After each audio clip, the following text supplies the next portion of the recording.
Hello, guys. Hello. Howdy. Salutations. All right, looks like David's out today and Rohir's out today. So I looked at my email. I didn't see him respond or anything saying he'd be here or not here. So he might show up later. We'll see. Oh, he's going to be here. He's probably just finishing dinner. Maybe something came up with his family. Who knows? Oh, so we were just talking about today's session. How, and probes. everyone's naked with the she being guinea pigs. Well, we were actually breaking out of it, but yeah. Yeah. So yeah, right now we have two timelines going on. Where one, you're on the Ageless. You've just frozen to death a bunch of the Quay aliens, the ones with 4 legs with spiny feet and exoskeletons. There was the Ganjin that have some sort of nanotechnology messing with them that seem to be able to revive themselves from death. There were the 3 Earther scientists who, I believe, the captain has slaughtered, I think, 1 or 2 of them. I think there was one that it was brain hacked by Bryce. Out, and then I passed out from the knockout gas or whatever. That's right. So all the Ganjin, the 1 Earther. I guess it's 2 Earthers then, I guess, that are still alive. And then there's the other timeline where you guys have been somehow remembering or going through memories of what happened in the past. You were impaled on these strange medical tables with spikes in your spinal columns and weird translucent white helmet things on your faces and heads, and you were in the process of breaking out of that. So I guess we'll start with the she area. That's the other aliens, the ones that float with the 3 eyes and they don't have mouths. They were backing away as you guys were on fire, breaking yourself out, freezing things, really, lowering the temperature. I think Longbeard was, trashing his medical station. Yes. Just very, very epic reactions to learning that you were imprisoned and unconscious and weird things were happening to you. Well, Bryce was pretty much just, sitting there thinking. But yeah, thinking epically, I'm sure. Considering that you can brain hack things, yes. This is true. You're probably the most epic reaction because you're the one that's just is like they see us doing epic stuff, but you're just sitting there calmly and being epic, which makes it even more epic. I agree. That's scarier, right? Who's the guy you got to worry about? The one not moving? He just doesn't care. Everybody else is sort of ranting and raving in this just sort of rage frenzy and activating powers frantically. You're just going, yes, I will sit here and I will destroy you. You gotta watch out for the quiet ones. Bryce's voice comes over the loudspeaker. You will all die.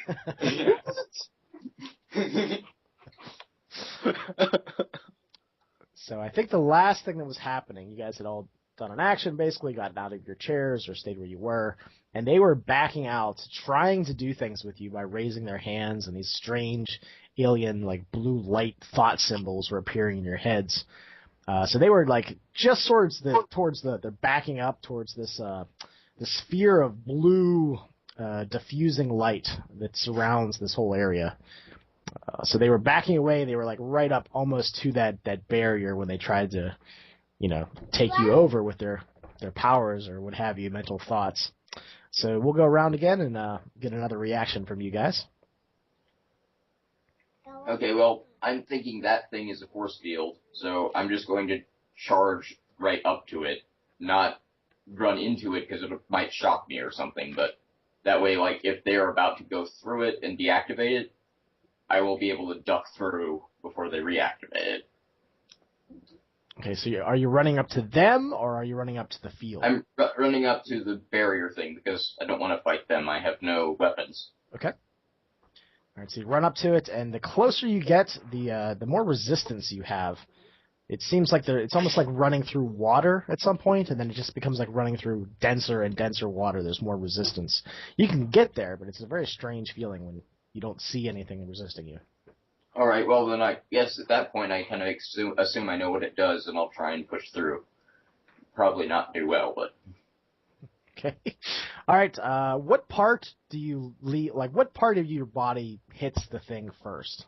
Are you going to try to slam into it with your shoulder? Are you jumping through it feet first? How are you doing this? well, at this point I'm basically swimming through air, so I suppose if I'm doing traditional swimming, my hands would go first. Okay. What do you think happens when you hit the edge of the light?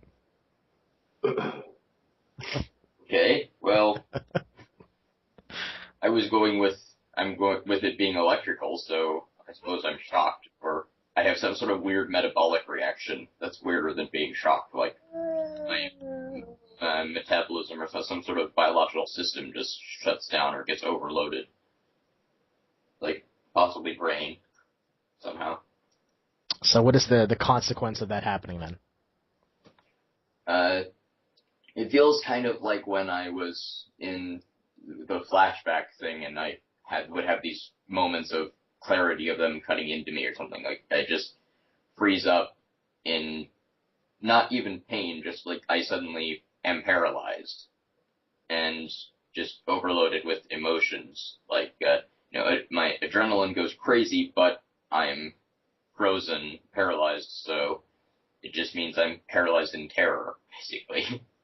Okay, you probably start getting some flashbacks of all those various pains that you were having in the other, of your eye. You see this large scalpel-looking device that's literally like carving down underneath your eye. You see it from the side vantage point of your other eye. The eye that's being worked on has no sight.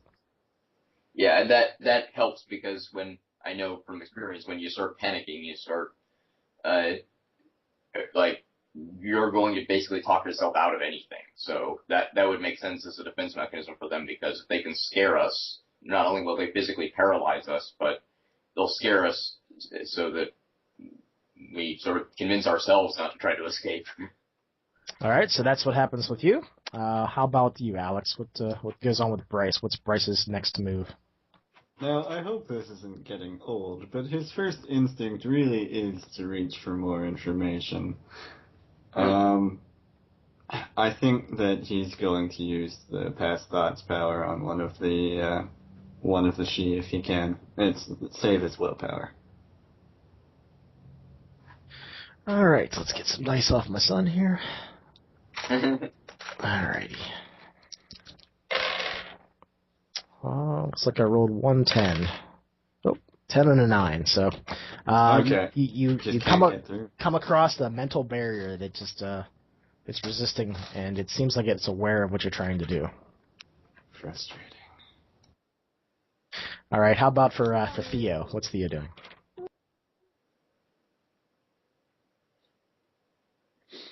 Analyzing the situation around him, he notices that Bryce is still locked up in his device.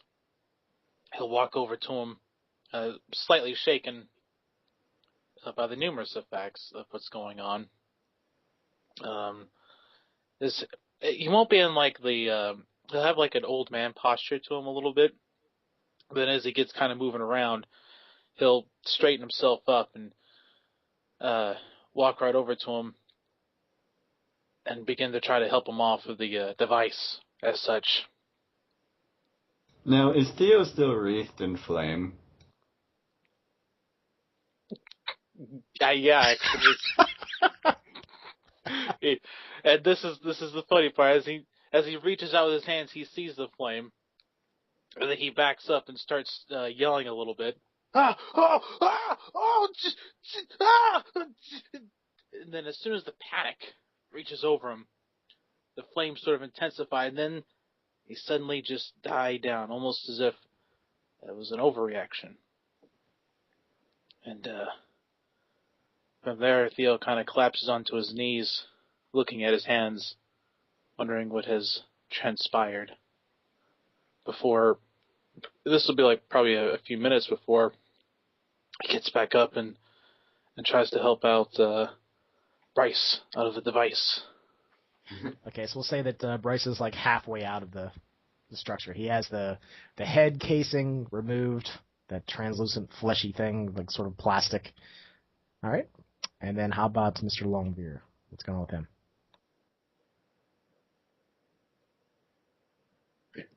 Whoops, on the microphone. We're seeing red or shrouded red, looking through the plastic head covering. Sees these creatures just backing away and sees the captain running towards them and decides that that's the only action is to just charge forward. He says he runs towards the field. Little blue, micro lightning bolts are leaping off his body, hitting the ground, hitting the ceiling. Anyone with hair is probably like sticking up from the static around him. And he just runs into that void. I don't know, is it electrical or? Well, the only thing that you've seen is the reaction that the captain had when he got to it.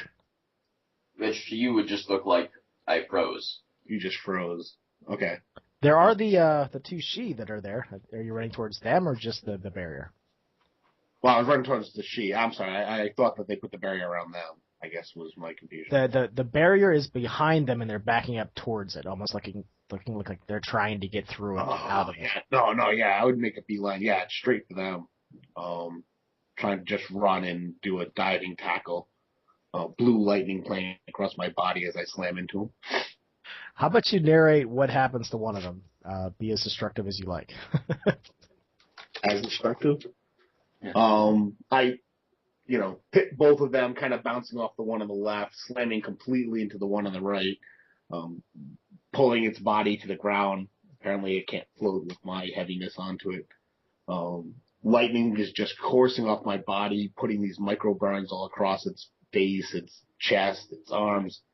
And Veer, with like a mighty snap, grabs its head, which seems to be kind of his thing now, and just starts twisting and grinding and slamming its face on the ground until it turns into a bloody burned pile of goo, smoking, and small tendrils of flames are now leaping off its body.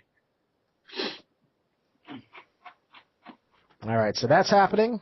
And then, so you got both of them, right, or just the one?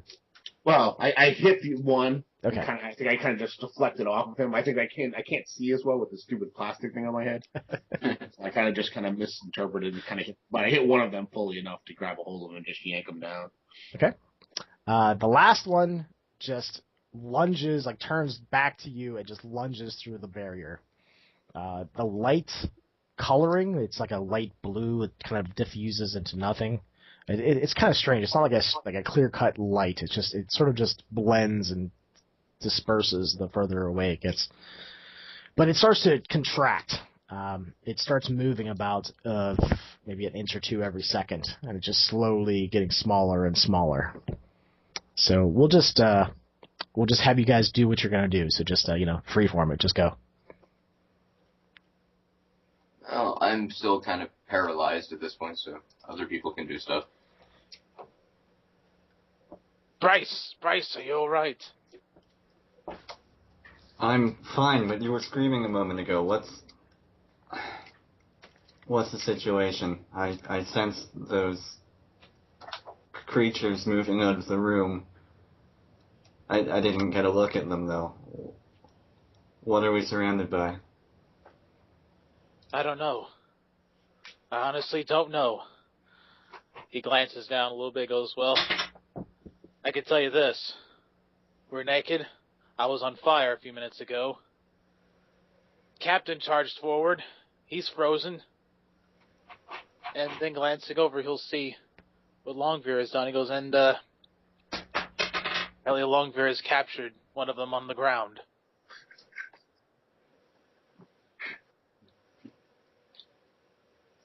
Pretty grim. Kazuko is just kind of shocked that it turned into this violent scene after what was, obviously a long time unconscious. Just whatever gore Long has surrounded himself with. Seems like it's derailing any possibility of negotiation. You guys hear a feral roar. And Longveer stands up and throws the body at the shield coming at him and just charges towards it. I assume he doesn't pass through it. So you must just hit it and kind of freeze, almost very similar to the way the captain does. Yeah. Yeah, so you'll see the captain's body just laying there. You'll see the light has encroached over his head at this point. See, it's kind of surreal and disturbing. It just looks like the captain doesn't have a head as the light is slowly creeping down his body. Alikov, you can play the doctor. I forgot that Rohir's not here. Yes, I remember, but I don't know any of his abilities other than healing people, so... He heals people and shoots people really well. That's basically it. That's what I thought, and he doesn't have a gun any more than I have a sword, so... I think he would just be kind of trying to get himself out manually as best he can, which probably doesn't work very well. And if he does, then just sort of waiting for something to do. I think we had his hand pop off last game. Oh, yes. That's right. So the hand would by now probably have let him free, but at this point he's free, he can't do much else.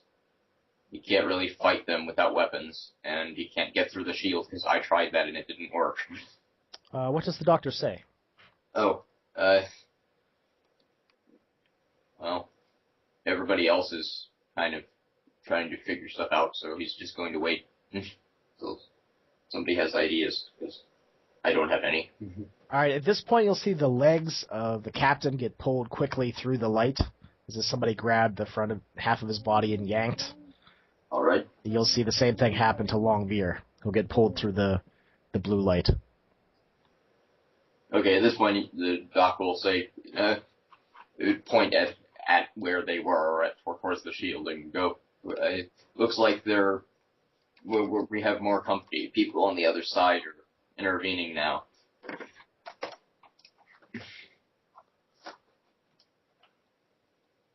Now, is Longveer unconscious at this point? I'm trying to figure out if he was put through the same thing. It looked like he was frozen or paralyzed before he got pulled through.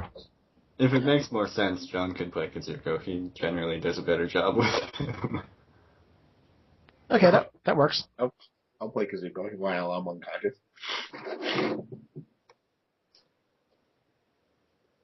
Okay. Right. And that blue light seems like it's encroaching quicker now. Yes. We kind of need to get out of here, or turn that off or something. We can't just sit here. When it hits us, we'll be frozen like they were. Yeah, but there's nowhere for us to run, and there's nothing to use. As Theo looks around. Okay. The doc will start basically trying to MacGyver something out of the components of their cages. Like, could we take one of the spikes and jam it into something, or whatever? Because that's really all we have access to is materials, is our little beds. It seems like they are attached beneath the floor, and they do seem like they have power. All right. Well, could he find a power source that maybe could be used for something else? Yeah, possibly. I think the doctor does have some technical know-how. How about you roll this is the tough thing. It doesn't seem like there's any access. There's no computer terminal. It's just it's solid. It's solid, even though it has some lights coming out of it. There is something that could be done. Alex, Bryce starts to get these strange symbols, and he can somehow move them inside his mind. Okay. Those thought symbols that the Shi were producing, they were appearing in your mind. It seems like these ones have come to your mind as if they're accepting you as a possible person to interact with. They don't seem forceful. It seems like waiting for a password sort of thing. You're not really sure why you even think that, but that's what you get. If that's my guess, then Bryce is going to just attempt to brute force it by putting in multiple combinations. He Well, he's capable of doing mental actions in a quarter of the time of other characters because of one of his innate powers and the microcomputer he has alongside his more entrenched neural link. So he might be able to do that fast enough. Since it's alien tech, what's your normal dice for like intelligence and computer?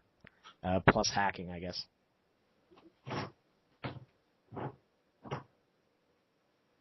Normally that would be 9, and then of course I'd blow willpower on it. Okay, so how about you roll 4 dice and you can blow willpower if you want. Okay. To try to hack into the Shi systems. Do we outwardly see Bryce doing anything, or does he just kind of lay there still? You might see him focusing.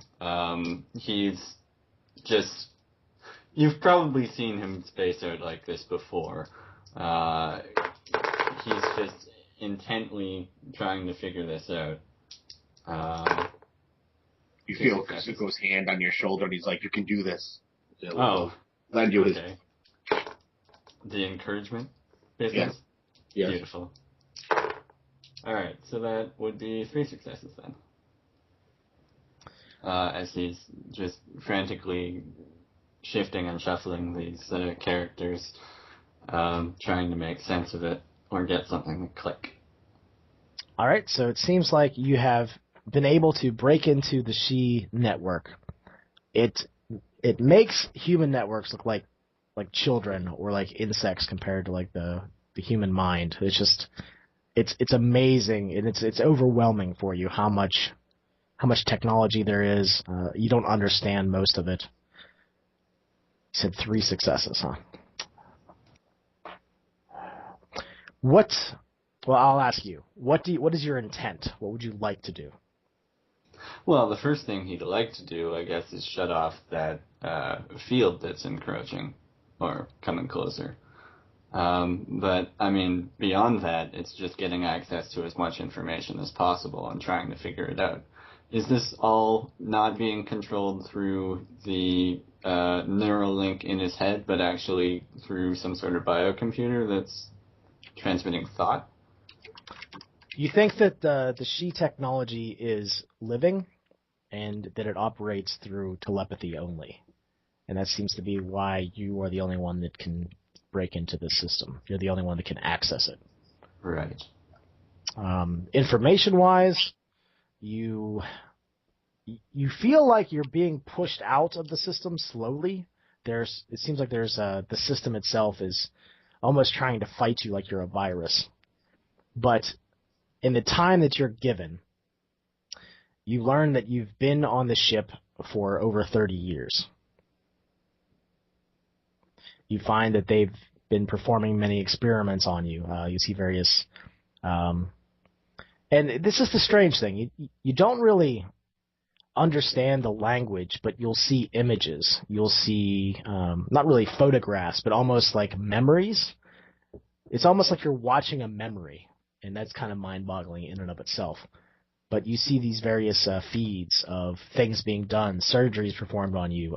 You see Longbeard's body flayed open, and they're counting the number of veins and organs, and taking out organs temporarily. You see these images, and you see that your bodies really haven't aged. It seems like they are injecting something into you that has kept you roughly the same age, and you also see this thing where they seem like they have injected your body with nanotechnology, just like the Shi have. So that's one bit of information that you learn right away. And is there anything else that you would like to learn? Because you feel like you're right on the cusp of being pushed out of the system. Well, I mean, obviously I know that we've been in there for 30 years. Do I know that because we have relative position of stars and planets that's been mapped out? Because otherwise I don't see how they would have the same measurement of time. I think I would have to figure that out based on where we are. Do I know where we are? You seem like they're passing time through the like a solar... I guess it'd be a solar day on the new planet. So You think that their counting might be different.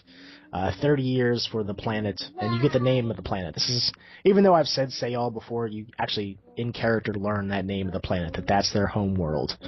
That 30 years of it revolving around this new sun. They seem like they've adopted a new solar calendar.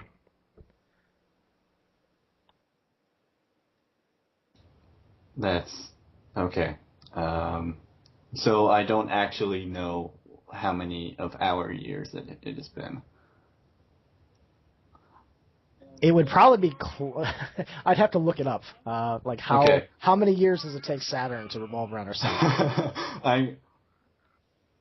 I also don't know that off the top of my head, so I definitely understand. If I can do one thing as a last ditch effort, I would attempt to use my past thoughts power on the system itself now that it's letting me interact with it. Since it's a biosystem, I want to see if I can break into it to that degree. Although this may actually be equivalent of that, so I'm not sure. Basically, he's just trying to get as much as he can before he's pushed out. That's all. And he'll blow Kissing points to do it. Okay, I looked it up really quick. It looks like it takes Saturn 29.45 years, or 10,759 days, to orbit the sun. So, 30 times that. Which is basically, oh my. So, holy crap. It's like 900 years. So it's been a long time that you've been in this state, and you get the feeling that this is the first time that you've woken up. They've performed many, many, many experiments on you over the years. You also start seeing these, right before you get kicked out, that they've made various she-human hybrids from your DNA. And they're now using those soldiers to police the solar system. And then you're kicked out.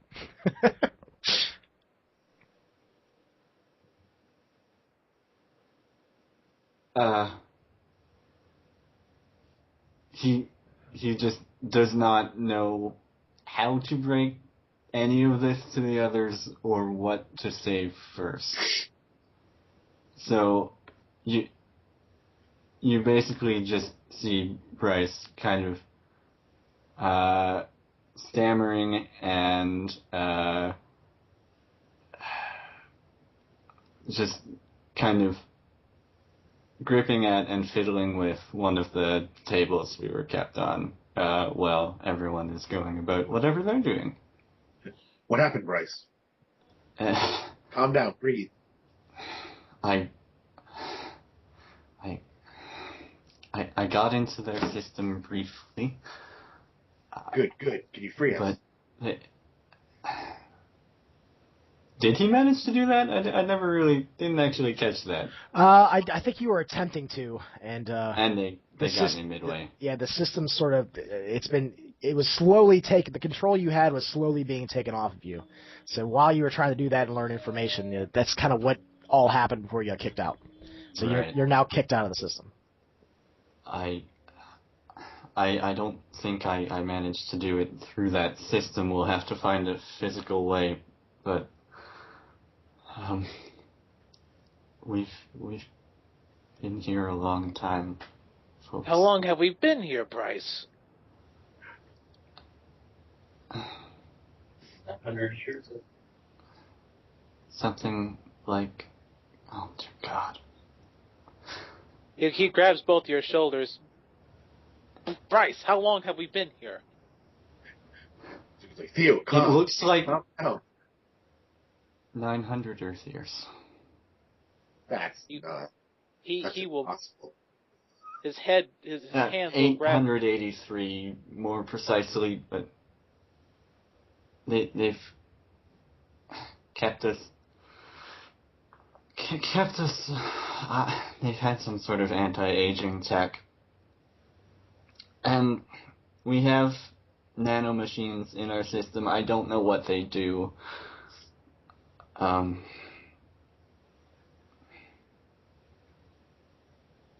At this point, the light barrier is about a foot or two away. You're probably scrunched up close to the machines at this point just to get away from it. And you think you probably have about a minute or two left before it envelops you. They're going to put us asleep again. They're going to keep using us. Well, then stop. Turn off this thing. Look, you have to be able to find a power source in these bed things. Use that. Turn it off somehow.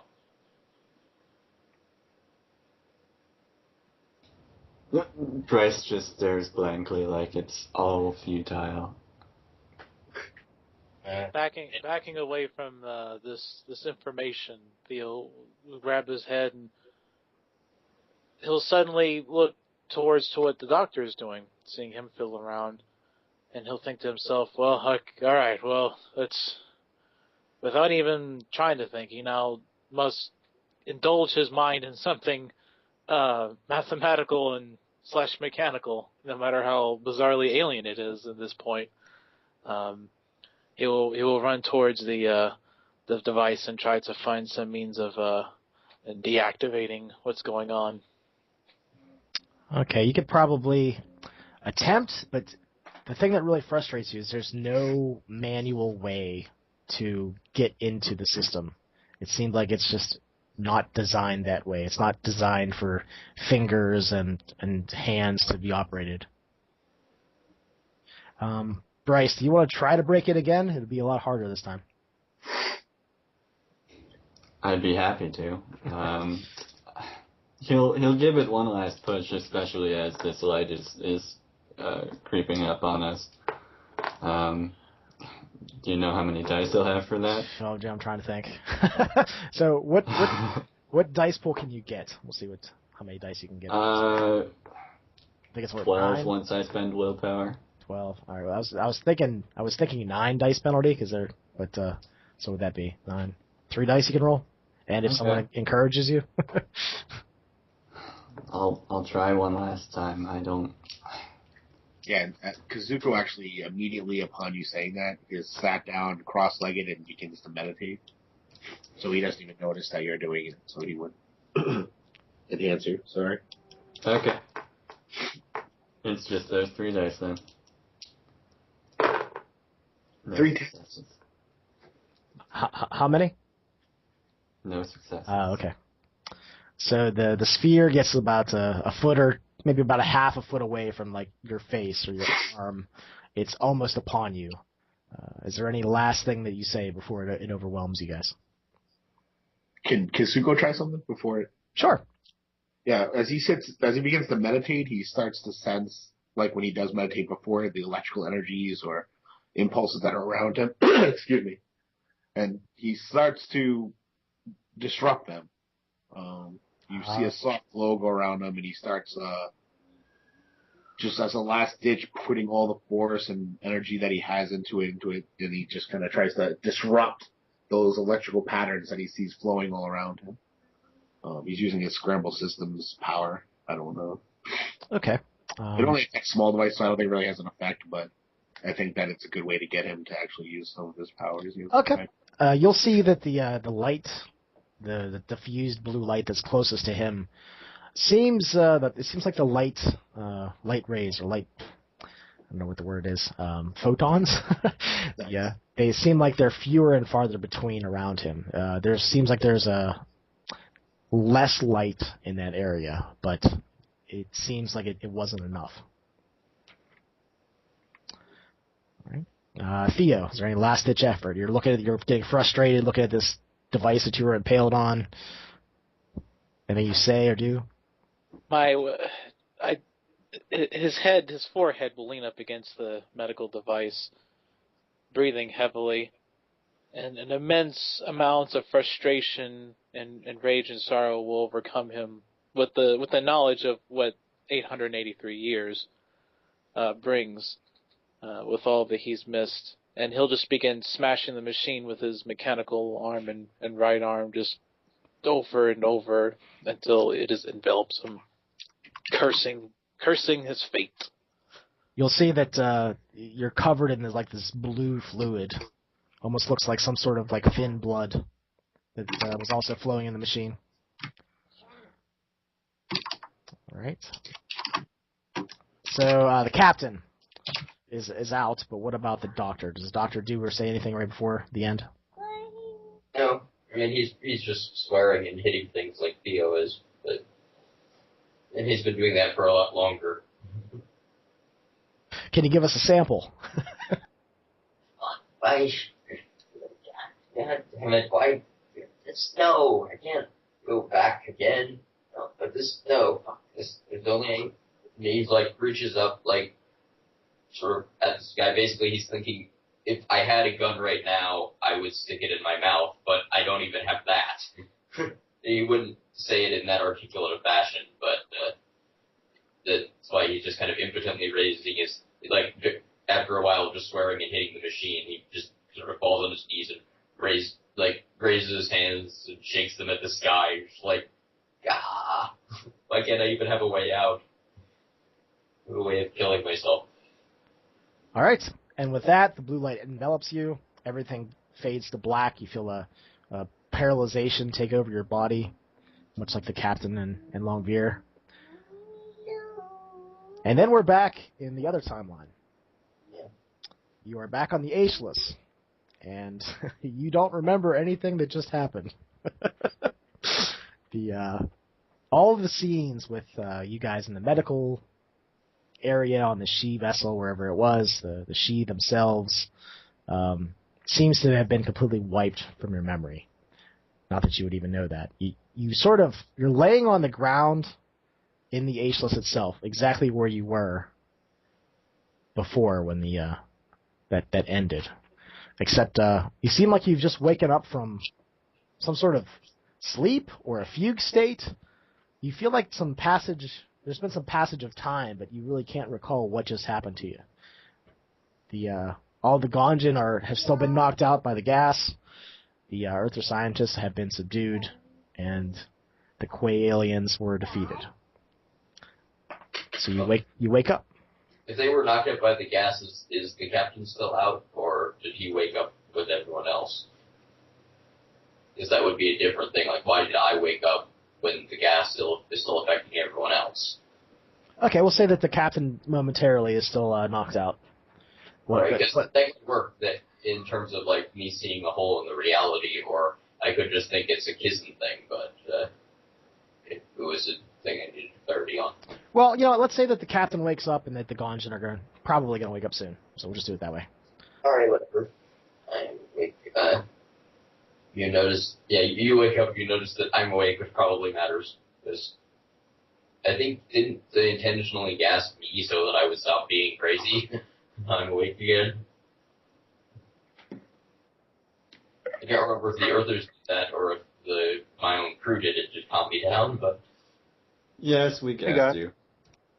Hi, we're here. Howdy, Rohir. Oh, good, I don't have to play you anymore. I'm not doing a very good job of it. I'm making you too much like the captain. Just to kind of catch you up, Rohir, we just did the scene where you were all still in the medical facilities and the She aliens were doing things to you. They learned a few things that now everybody has forgotten. Okay. Just so I didn't really have time to listen to the complete YouTube recap. So can we just because you guys already started, because it's for me it's 5 to 7. Oh yeah, we here we started the normal time. I guess maybe. Oh, because we have daylight savings. Oh, I see. Oh, yeah, we started an hour ago. We just thought you were enjoying your dinner. Oh no, yeah, well, yeah, I was, because for me it's now 4 to 7, and it was like, okay, well, time to log in. Those jerks started without me. Yeah, you bastards. To be fair, we only played through something that none of us remember right now, so you didn't really miss anything. Okay, that's good. So, could you guys quickly catch me up on what happened last session? Who wants to? I guess we could just all kind of pitch in. There was a distress signal by a ship called the Ageless. that turned out to be a Ganjin vessel. They investigated it after being shot at by an alien vessel. Yeah. The last thing I was part of is where we killed those aliens who were entering our ships, and we were kind of like their ship was rammed into ours, and then we actually rammed into the other ship, so there was a complete ramming incident and stuff. Well, does John or Phil want to fill him in on what you guys did? Okay, this is what happened here. Afterwards, we decided to get on board the Ageless in order to save those people. We make our way inside. We managed to bring Pon with us as well because I repaired one of the. We repaired. Oh, that's right, we did. me and Longbeard managed to repair Genu, and Pon inhabited it, and we were going through the entire vessel. And as we made our way to the engine room, where we ended up seeing a live video feed of the Quay that were in there. And they were all arguing with each other constantly, and we ended up flooding the entire room with gas, but not before our captain went berserk, because we ended up finding out that there were 2 Earthers on board the Ageless who were experimenting on the Ganjin crew members by giving them some sort of mind control serum and stuff that was also affecting their bodies to the point where they can almost regenerate from the most grievous of wounds. And this threw the captain to a complete honor-bound frenzy, and he came slashing in along with Genu/Pon hybrid into the room before we activated the gas and knocked them all out. And then afterwards, we experienced this severe pain everywhere in our bodies. We had these incredible mental flashbacks, and that is when we blacked out. All right. Damn. Nice. All right, so now we're back in the timeline with the Ageless. You guys had all boarded the ship, and you have just woken up from this strange fugue state, unconscious state. To be fair, Colt is still in the med bay. That's right. Back on the ship. Yeah, you also blacked out, but you were on the med bay, so you in character still don't even know what we've been doing, really, other than we're not dead. You've probably been in contact with intercoms, though. So yeah, Pon would still be able to relay things to Colt. Actually, we did relay to him real quick before we passed out. Yeah, we were like, yeah. Cool. Oh. So if we want to start with Colt calling them on the intercom system, that'd probably be a good way to start into this. All right, sure. I'll call in and says, guys, I just passed out. Are you all okay? Yeah, I'll be fine. Oh, that was painful. Did you did you leave the gas on? Is that? No, it should only be affecting that one floor, and besides, we're in our E-suits. And it wouldn't have affected Colt. Right, obviously. Oh. Pon, how long have we been out? Oh, you've been out for approximately 3.5 minutes. Must have been the effects that we were experiencing as soon as we got here. I'm telling you, it has to do with something with those quantum particles we've been seeing. I picked your bodies up and shook them, but you would not wake up. I was quite forceful. I apologize if you're sore. That explains some of the possible bruising I might have. Yeah. I thought that I was going to have to clone your bodies, but there was no instructions, so I wasn't sure what to do. Well, thank you for not being overly hasty in that. That could have caused complications. Pon, remind me to download some nurse protocols into your systems. At least we took care of those bastards, though. But now what to do with everyone else? Are the aliens all dead? Oh, they're... Actually, let me check real quick. Turning on the monitor, he will look upon their currently non-moving corpses as they are curled up in the classic position of various dead insects would. Their bodies still there, and their obsidian forms reflecting in the light. Yeah, they're dead. Excellent. However, there are a number of humans 2 decks down that might be waking up soon. They've been exposed to a knockout gas, and this strange biological agent that the Earthers were using on the Ganjin. We're really not sure what the side effects will be for them. All right, then we need them quarantined. Well, they can't die. You know that side effect. Really? Theo kind of startles. He's like, "Oh, Captain, you're up. Are you okay?" Yeah, I kind of I got up and used my sword as a sort of crutch or cane to get myself to my feet, and now I'm just leaning against the wall. Yeah. So the captain is no longer strapped to Genu with wires? Did you guys strap the captain to Genu? Didn't Pawn? Up, but yeah. Oh, that's right. I guess so. so you are, you've come conscious and you're sort of pushing yourself up a little bit, even though you're attached to Genu's leg. Okay, was this supposed to just keep me from waking up and going insane again, I assume? Yeah, pretty much. What the heck? So I just wake up and you hear what the hell is this? Good morning, Captain. Can I get you anything? You can get these damn wires off me. Kazuko? Is that wise? Do you have any orders? Am I taking orders from the captain again? Oh, Kazuko, What the hell?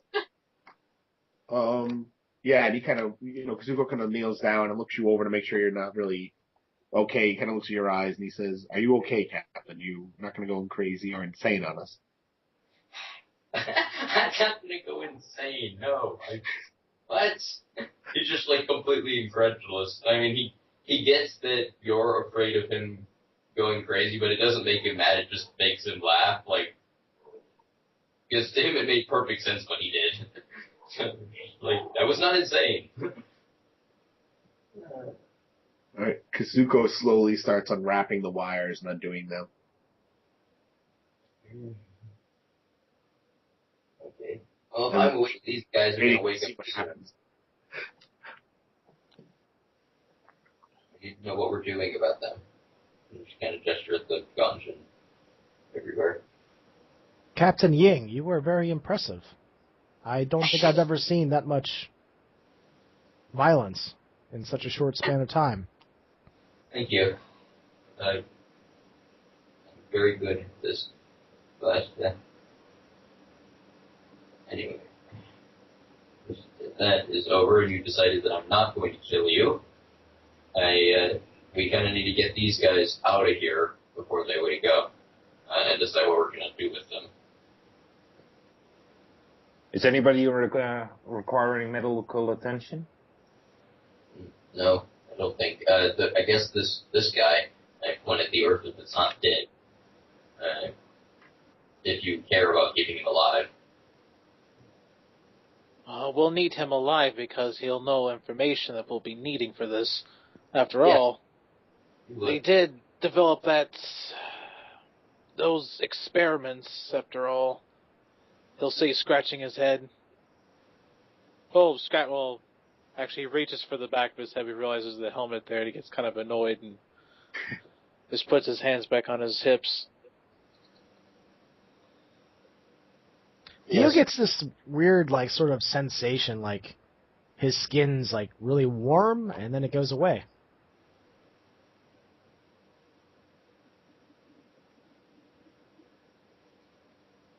Who gets that sensation? Theo. Oh, Theo. Yeah. Okay, sorry. It's getting kind of warm in here, isn't it, guys? Theo, you're in an environmental suit. Yeah, well, it's getting kind of hot in here a little bit. I'll say adjusting my suit a little. You see Longbear raising an eyebrow at you. And he continues to look at the board in front of him, trying to program some of the stuff. Doctor, if you're going to come across when you're making your run, make sure you don't stare off into the space. It's a little disarming. I recommend just staring at the plates in front of you as you walk. You guys require me to come over there? It may be the simplest course of action. We don't know what our own food supplies are like, so we'll probably have to use what's on the ship for a little while anyway. The shuttle bay they have here is large enough that you may be able to dock what remains of our craft, but there's the alien craft inside it, so I guess that's not really an option. Never mind. What about all the supplies and the technology in the med bay?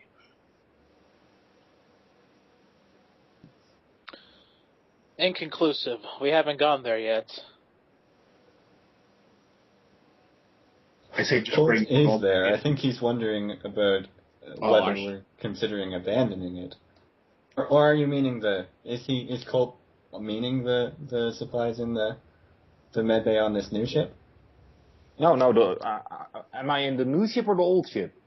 You're in the old ship right now. Yeah. Okay. So the cloning device and all the things that we have here. We're certainly not going to abandon it. Yeah, Theo's robots, his micro robots, are repairing the ship even now. We should have told you that was happening. So we know we're not going to try to abandon our ship. We're just trying to. Yeah. Also, the two bots on the hull of the ship, Fred and Melba, are trying to dislodge it. They're probably about halfway done with that process right now. All right. But there's Okay, a lot if you guys, you can do over here that we can't do. If you guys want me to come over, I'll be there as soon as possible. That would be much appreciated, Doctor. So the doctor suits up with his e-suit, and is there anything in particular that you bring over? I'll probably bring some, just to be on the safe side, some stimulants and that sort of stuff, and some small medical gear, and of course my gun and stuff. So then I head over. All right. When you head out to the airlock, it's the thing they were talking about makes sense. When you first rammed into the Ageless, with the alien vessel rammed into the side of you, they had left the propulsion system on. So the Ageless is now spinning, and it's spinning at a quick rate. You'll see the blue light of the rift revolve around you every 3 seconds. So, it looks like kind of like when you're on the Earth, the sun's coming up and then going down. That's exactly what the rift looks like, but obviously you're the one spinning. So, All right. yeah, it feels really strange. You'll see it goes away. You'll see it goes away. If you keep your eyes down on the hull, though, it seems like it is easier to walk. I'll follow that as good advice, and I'll try to make the crossing as quickly and as safely as possible. Okay. It doesn't take too long. You'll find that the airlock that they had gone to before is ready for you. It's opened. And you are on the Ageless. Nice. I look around. Where exactly are you guys? We're on the command deck at the moment. You don't want to go to the deck below you because it's full of gas, and I've closed it off as per request anyway. If you go up a deck, there should be elevators that will take you where you need to go. We'll send you the coordinates now. Theo will type in the coordinates to the data pad and send it to him. I'm on my way.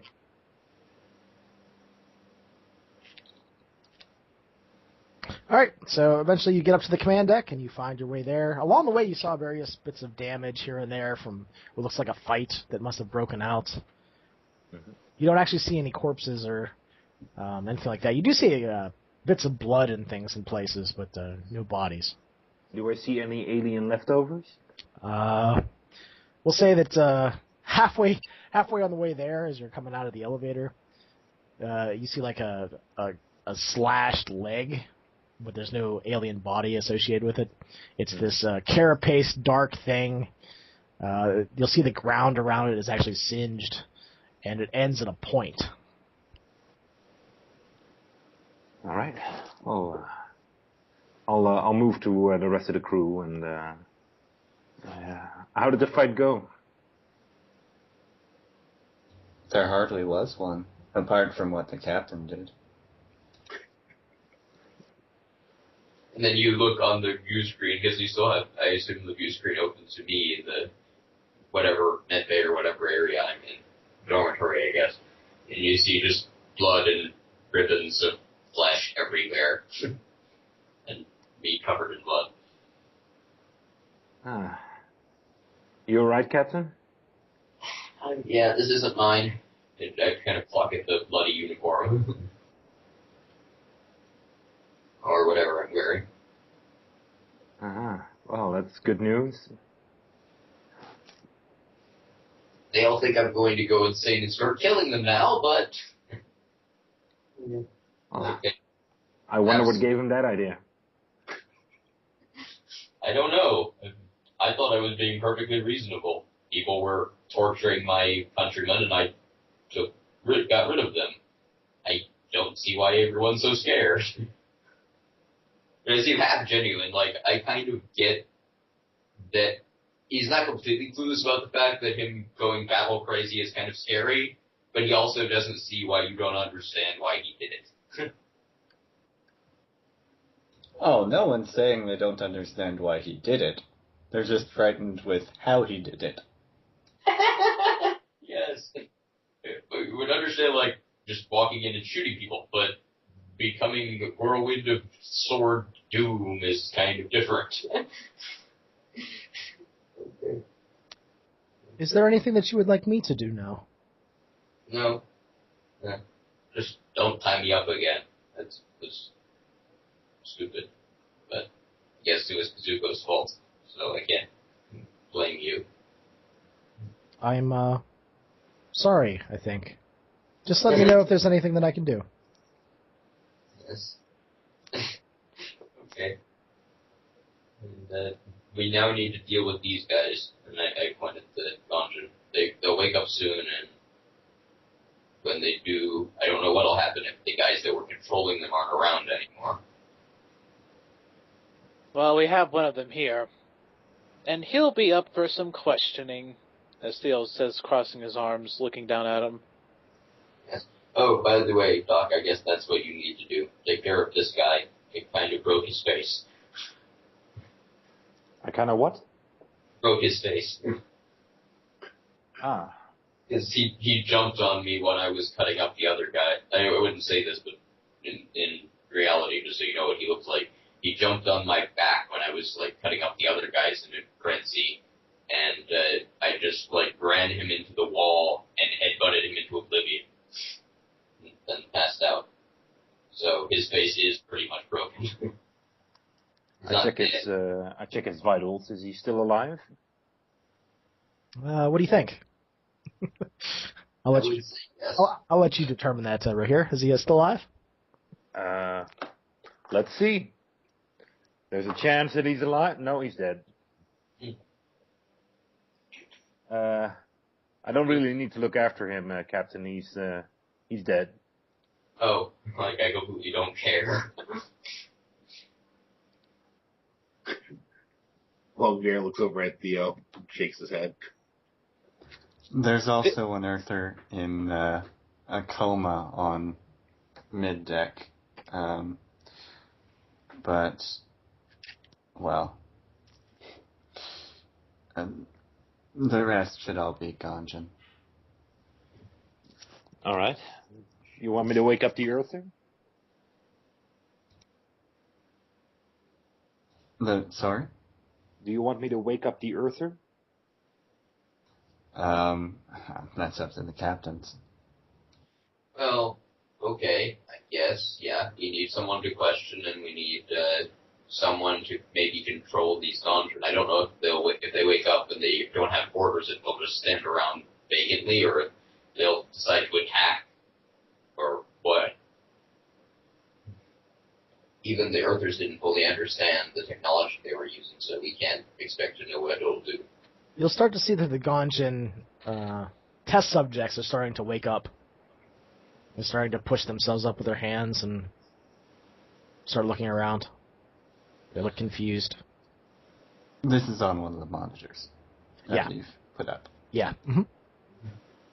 Theo will begin to shake his head in tandem with Longveer. But then all of a sudden he glances up as if a light bulb had just went off in his head. He looks over to you, Bryce, and he goes, Bryce, you're still hacked into the systems, right? Absolutely. Can you display the images of the scientist here on the imaging display? Will do. He pulls it up. You see that all the Ganjin look a little less confused now. They're looking at the monitors, and their heads sort of tilt a little bit, and they're just moving slowly over to the monitor.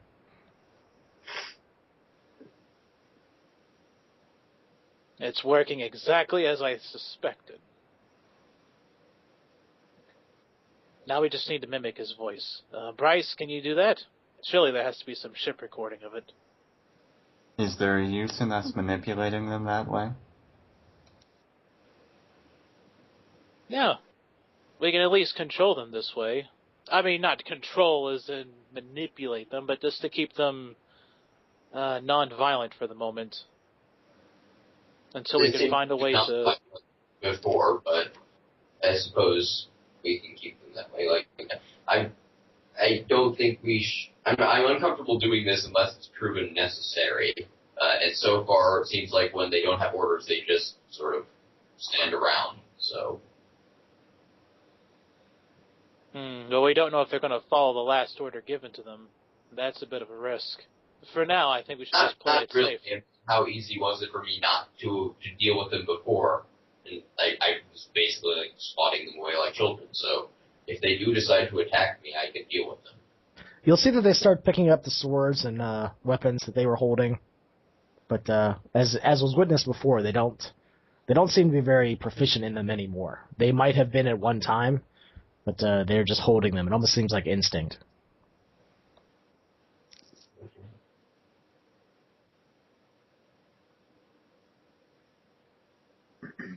Well, we can attempt to synthesize the fellow's voice. I'm not sure. I'm not sure how much...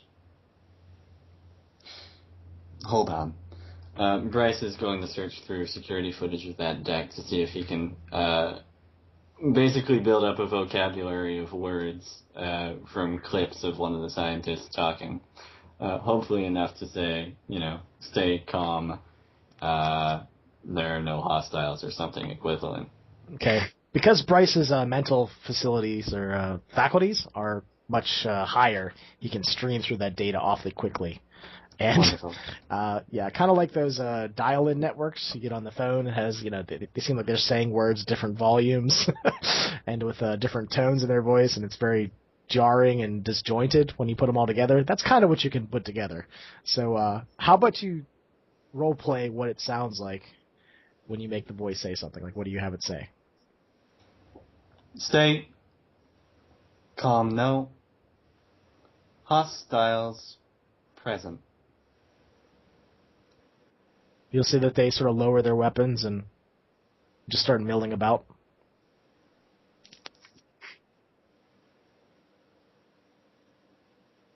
Well, they seem a little bit more at ease. This makes me a tad uneasy too, though. Perhaps you should move the group to the break. If we can get him to tell us what they did to these people, maybe we can undo it. Hey, John, you said something. I think it got garbled up. Can you say it again? Yeah. Oh, I just said. Logan said perhaps we should move them all to the break and lock them up for their safety and for ours. That would be good. Before we bring the Earther in here and let him have access to them. Make sure they're out of the way so that he can't order them to attack us again. I'm trying to figure out where that is.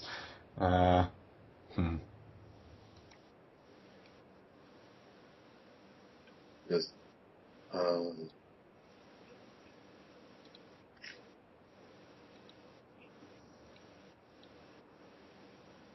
Yeah, I think we're all looking at the maps right now. I can't see a combat ship not having a brig of some sort. Doesn't seem like it has one, though, at least on the maps. You probably could lock them in like a common area, like on the upper deck. Is there an armory? That might be the same place. Yeah, so let's lock them in with all the weapons. Well, no. I'm saying there could be cages in with, Well, there are there's many sort of cargo hull that you can put them in and lock them up there as well. Where they are should serve as enough of a brig. I have full door control. We have the captain chopped through that door. Oh, fair enough.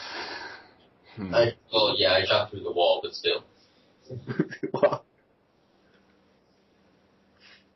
As anger frenzies are scary. Especially prison powers.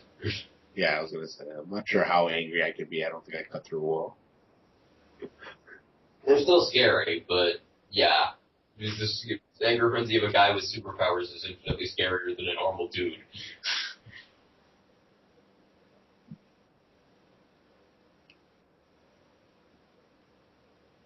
Can you superimpose that doctor's face over Pon's face on Ginu?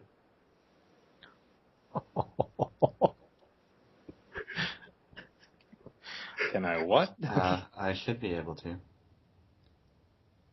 That could be fairly useful. We could have Pon lead them around. Pon, can you copy the dialect of the scientist? Yes, if you give me all the files, I should be able to replicate his voice patterns. Do you want me to replace my face with his? Please, temporarily. You'll see the Earther scientist face appears over the Asian female that was on the chest of Gina. Here's the vocabulary I've sorted through so far. I'll continue adding to it. Now we have our Pied Piper.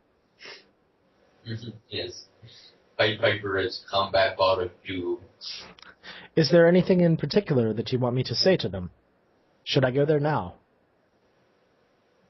And baby-sit them? Is that the correct term?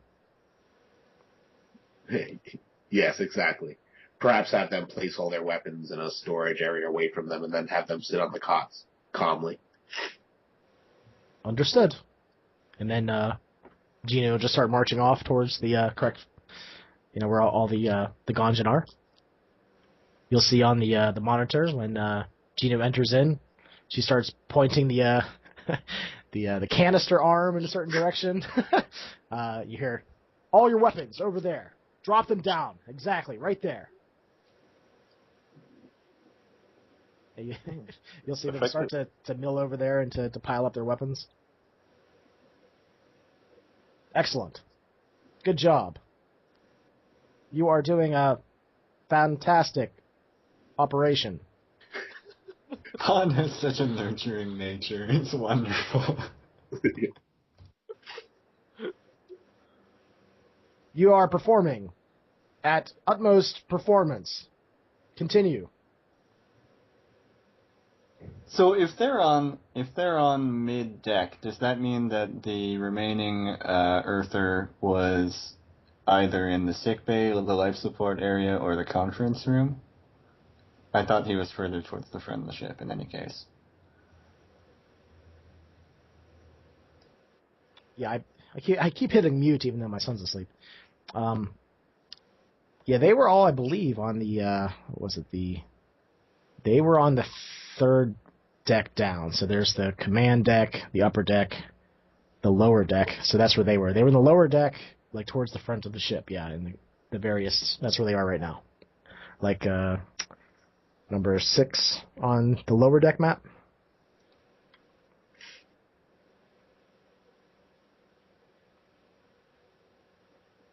Yeah, that's the level that you guys entered in through the airlock. Okay. And the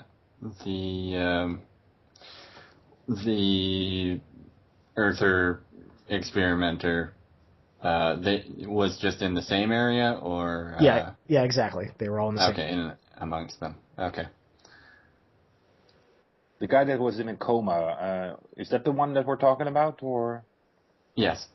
Okay. Because I will probably be busy moving him to a secure location and keeping him alive.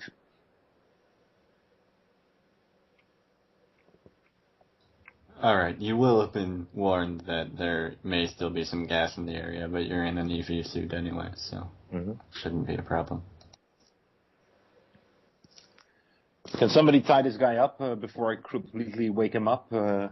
My rope skills aren't that good.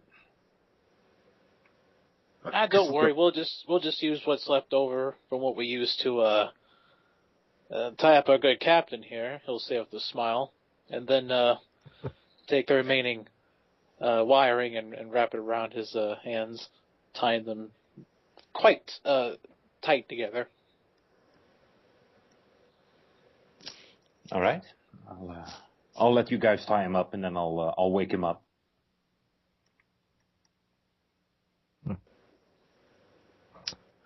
Who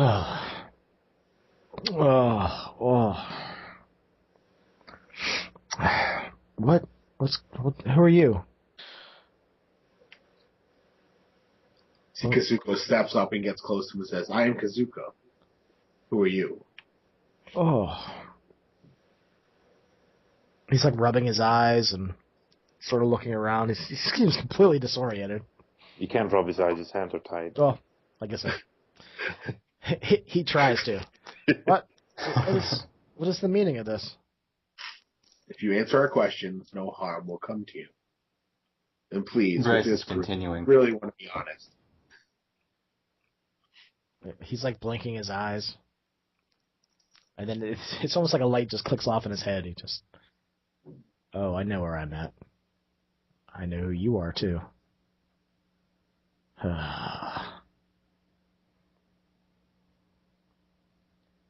Just looks around, looks up in Kazuko's eyes, looks in Longbeard's eyes, just shakes his head, looks down.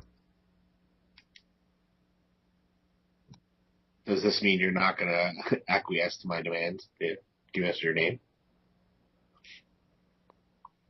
He looks up at Longbeard and attempts to spit in his eye. Okay, he's talking with Kazuko, sorry. I should have said who you're talking. Oh. Well, I guess Kazuko gets it in the eye then. Oh, okay. Closes his eyes and gives a slight prayer under his breath, and he kind of wipes it away. He says, "Well, there's 2 ways to do this. There's the gentle way, which would be communicating with me with an open dialect, which I recommend, or I can let one of these other people talk to you, and they are not so friendly." I go up and just menace him, just walk up as guy covered in blood and viscera with a carrying sword. He tries to push away, but he moves himself about an inch, but he doesn't look like he likes the looks of the captain. Theo will walk next to Bryce, and he'll take him back to the side, and he'll say, "Bryce, can you take this audio file and play it through this particular section of this area that we're in?" I can, absolutely. Okay, and when I give the signal, which will be he'll gesture to rubbing his nose, even though it's hitting the glass. He'll say, just play along.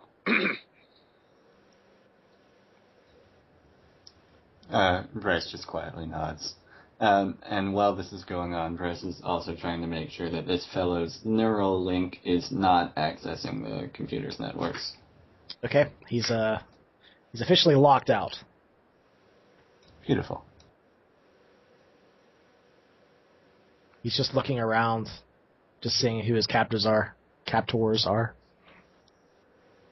Does he have visual tech? Like, we can see the tech on him? The only thing that you notice, he does have like a metal stud out of the back of his neck. Looks like he has some sort of computer in there. So here's what's going to happen. You're going to explain what you did to those Ganjin over there, and you're going to walk us through undoing it. If you do not, I will flay you alive. He looks straight along Veer. I am Corporal Hanson. Social Security number 456268543. Corporal Hanson. Corporal Hanson. And he just smiles. Bryce, you can brain hack this guy, right? He has nothing you do. So, can you get anything out of him? I'm not sure quite what you mean, Captain. I can certainly encourage him to. You can access his brain, so could you either encourage him to tell us stuff, or just directly get the information out of him? Because Zuko's like, well, wait a minute, guys. He answered my question. Can you tell us his name? Is there anything else that we want to know? Yes, how to like I said, it's fine. how to undo the. He's going through standard interrogation resistance training now, giving us name and social security number. We're not going to get anything out of him by normal means. I only asked his name. I didn't ask him anything else. Well, I asked him how to fix the Earthers, or the Ganjin over there, that he's mind controlled, and then he went into, we'll shut you up. Then he went into resistance mode, so that's all we're getting out of it. Theo will kneel down next to him, and he'll look at him and say, "What were you doing to those Earthers? I mean, to those Ganjin?" Corporal Hanson. Now, before he finishes that, Theo will do the signal in his and he'll hit like the data pad from behind him, and all of a sudden you'll hear blasting over the intercoms. And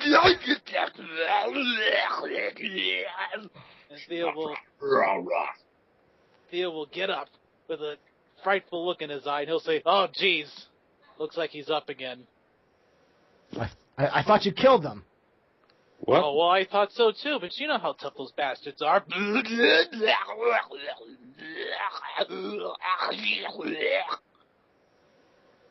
Oh, he seems pissed. Well, I guess we could just leave you here. I mean, you're not going to be helpful to us anyways. You're not going to leave me here with that thing, are you? Buy us a couple minutes to get away. I know. I mean, there's nothing valuable for us to have here,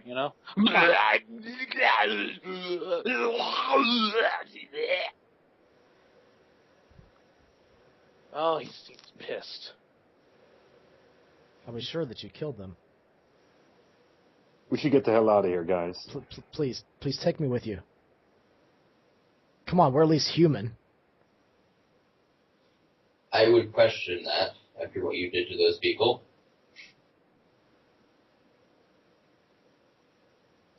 War does strange things to people. You do strange things to people, not war. This was not war. This was your weird science, corporate greed bullshit. This has nothing to do with war. Zuko grabs Corporal Hanson's head and kind of looks directly into his eyes. He's like, I want to help you. I want to bring you with us. But you have to answer the questions that the others give you.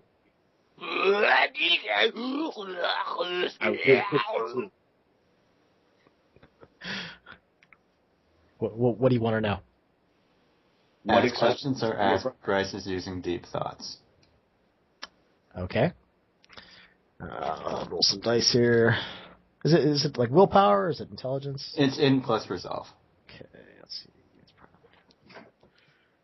All right, he failed. Okay, so we'll see, like, just as questions are asked. Okay, so you had already asked about what were you doing to the... Yeah. Yeah. It seemed like this scientist and another of the scientists were captured by the Gonjan, and they were actually using them. Like, the Gonjan were trying to get scientific details from Earther Tech. They were trying to learn stuff from these prisoners, but they obviously got out and had taken over the ship.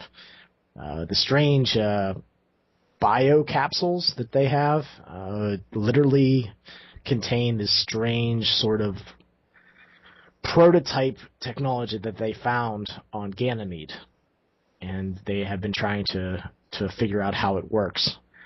It seems like the scientist and his other scientists were on their way to discovering that. In fact, they had figured it out enough to be able to release them and to use those infected to control. So what you start to think is that this scientist is thinking about all those Gonjan and all the nanotech that's crawling around inside of them. And you get this thought, like, if I could only talk to them, I could kill these guys and take over the ship again. I'm still interested in how he answers their questions. So. Okay. Yeah, I need to know. What were your questions? How do we undo what you did to them? I don't know. It's possible that we can set you up as the person that they respond to, but we're just learning about this technology. As well, whatever you did to them, we can undo. I mean, anything that can be done can be undone. We have not learned of a way to kill the nanotechnology within a person. Okay, well, could we heat their... They can't die. Could we heat their blood enough that it shorts out the technology? Maybe. We haven't tried that yet, but it just seems that this nanotech that we discovered has many different applications. The first one that we investigated was the healing properties. They seem to be able to knit flesh and heal injuries very quickly. So, the other was control. And I'll take all of you back to the ship, and then we'll try and boil the blood of these guys. If they die, that's better than remaining slaves. Longbear steps forward and says, "Are they replicating?" The bio nanotechs. They could be.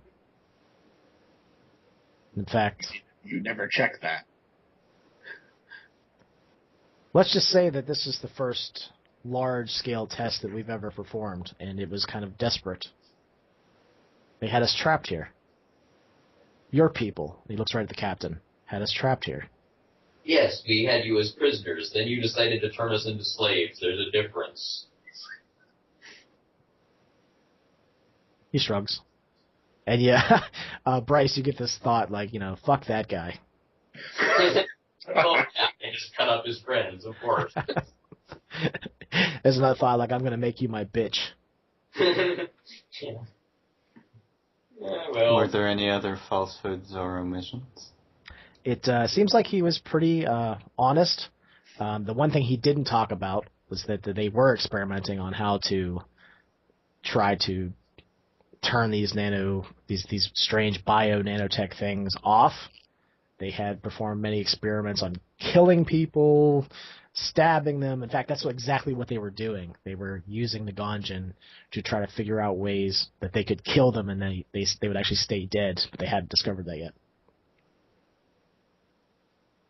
So you start replaying in your mind the videos of them stabbing people through the heart and cutting limbs off and things like that, just to see what works and what didn't. And it seemed that they were unable to do anything. They just kept coming back.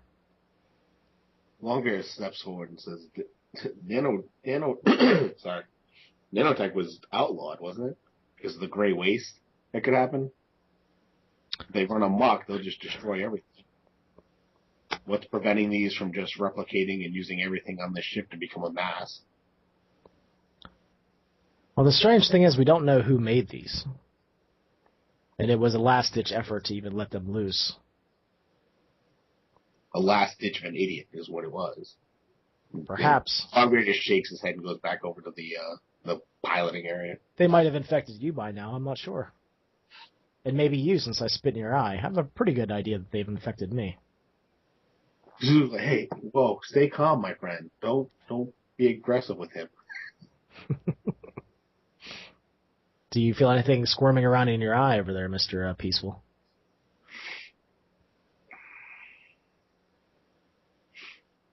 Yeah, actually, you should probably just try to kill me and see if I have them inside of me. That'd probably be a good idea. He just sort of smiles. Is he bluffing? He's not sure if he has these nanotechs inside of him or not. Okay. Theo will kneel down and goes, well, I guess we can feed you our angry friend here. He'll pick him up and start leading him towards the door. Let's see, you should be, the heat's over here. We'll start hitting numbers on the panel. No, I meant kill me, like stab me or something. Don't feed me to that fucking thing.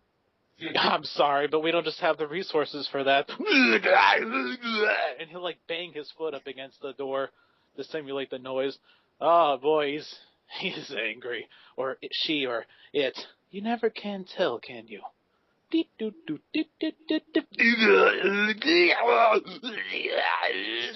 smile on my face as I'm watching him squirm. I told you everything I know.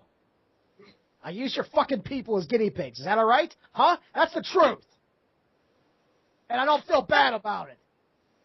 It's a fucking weapon that we can use on your damn people. Fucking Reds.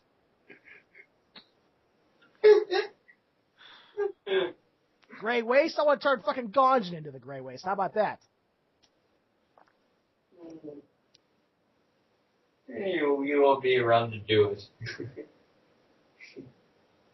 They just start laughing and waiting or chuckling and waiting for Theo to do whatever he's going to do. He'll open up the door, and it goes, all right, throw him in! And I'll throw him right in there, and then shut the door real quick. You'll hear him banging on the door on the other side. Come on, let me in! Let me in! They'll walk over to Bryce. Let's project those noises in there now. High volume. And let's increase the heat. Excellent choice. He's going to do so, and if he can, he'll even, Nah,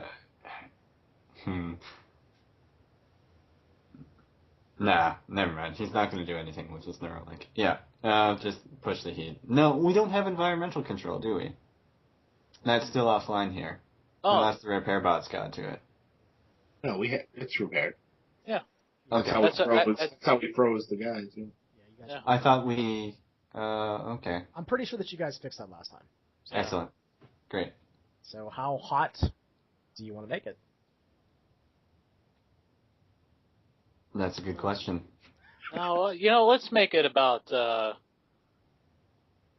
we'll start rising the temperature by 10 degrees. Every 5 seconds we'll max out when it's 50 degrees hotter than what it is, and then we'll increase it a little bit afterwards while observing him and playing the noises back louder this time. And this time we'll add in a lot of banging noises against the walls to make it sound like it's getting close, but he can't see it though. So we're gonna mess with him. Something fierce. Kazuko steps forward. Theo, Bryce, this is wrong. We can't just torture him for no reason. He answered the questions that we have. We should just lock him up. I think you'll find that when people are under duress, they might be a little bit more cooperative. Besides, I'm having a little fun. And he's not going to get hurt anyways. Nothing but a little... This... Go on. That I kind of snap out of it and walk, I get this is fun, and everything, but we got what we wanted out of him. He was honest, and so we don't need to get information out of him. And my whole problem with him and his people is that they were being dishonorable. We can't turn around and do that to them and feel like we have any sort of right to. Yes, but he might be holding information back, though. Well, okay. Christ, could you tell if he was? They've been trying to ascertain a way to turn off the nanotech. They don't have one yet. So that's a no then. Like, yes, you could tell, and no, he wasn't. Okay, then my point still stands. We have nothing else we can learn from him, and no reason to torture him over it. At this He point will on the, most certainly kill us if he has the chance. at this Yeah, point so on we the should kill him, not torture him. at this point on the monitor, you'll see that Genu and Pawn have started dancing. Traditional Ganjin dance that's performed at like weddings, and they're all doing it. They're all following in step.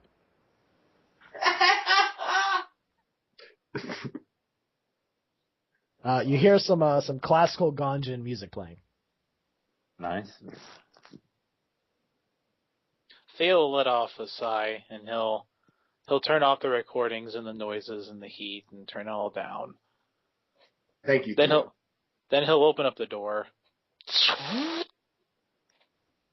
Yeah, he'll just. I'll tell you, just anything you want. Just don't let them get me. How about we work on getting these nanos under control, shall we? That's what we were attempting to do before you guys interrupted us. Corporal Hanson, where is all the data on everything that you've done for work? Just my clipboard. Did it old school, paper. I didn't even know they still made this. Yeah, Does he have the- we does he actually have trees back on Earth, so you know. Does he have the clipboard on him? He had it with him. It probably is sitting somewhere, wherever. It's probably close by. I'll see if I can find it. Theo will look around as well. Doesn't take long. You find it. There it is. You'll see like lots of listings of test subject number 4, stabbed, head was removed.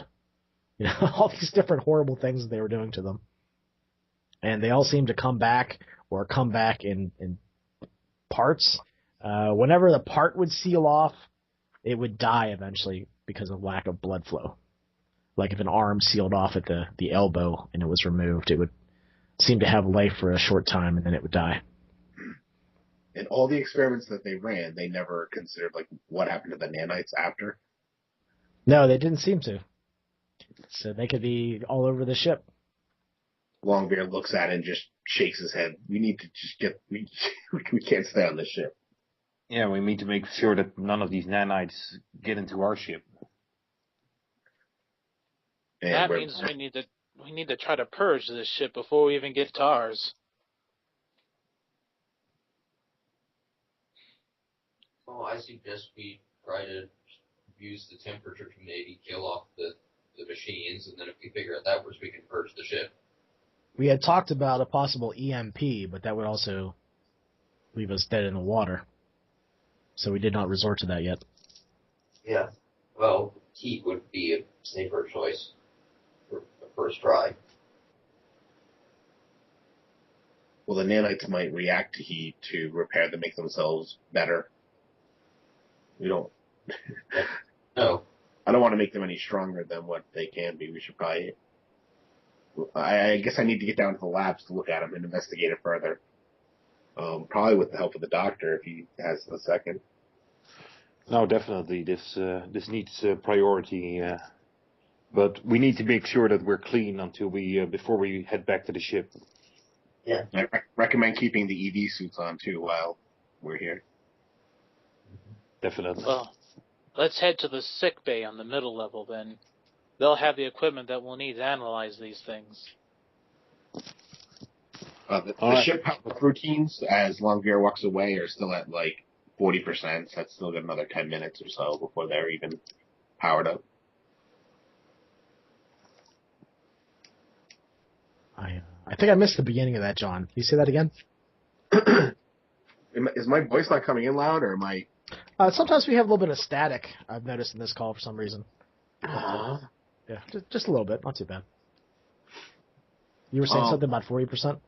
Yeah, as Longbeer walks away, he's been working on the piloting thing to get the engines up and running. They were repowering, going through the manual systems, and they're at 40% now. So it's probably like another 10 minutes before they're fully ready to run. So we have time, anyways. Okay. Just letting other pilots know so they can come up and work on it. Looking towards the Earther scientist, Theo will ask, so, what did you learn from the nanites themselves? Are they more mechanical in nature? They seem to be mostly mechanical, but there's some sort of biological intelligence to them.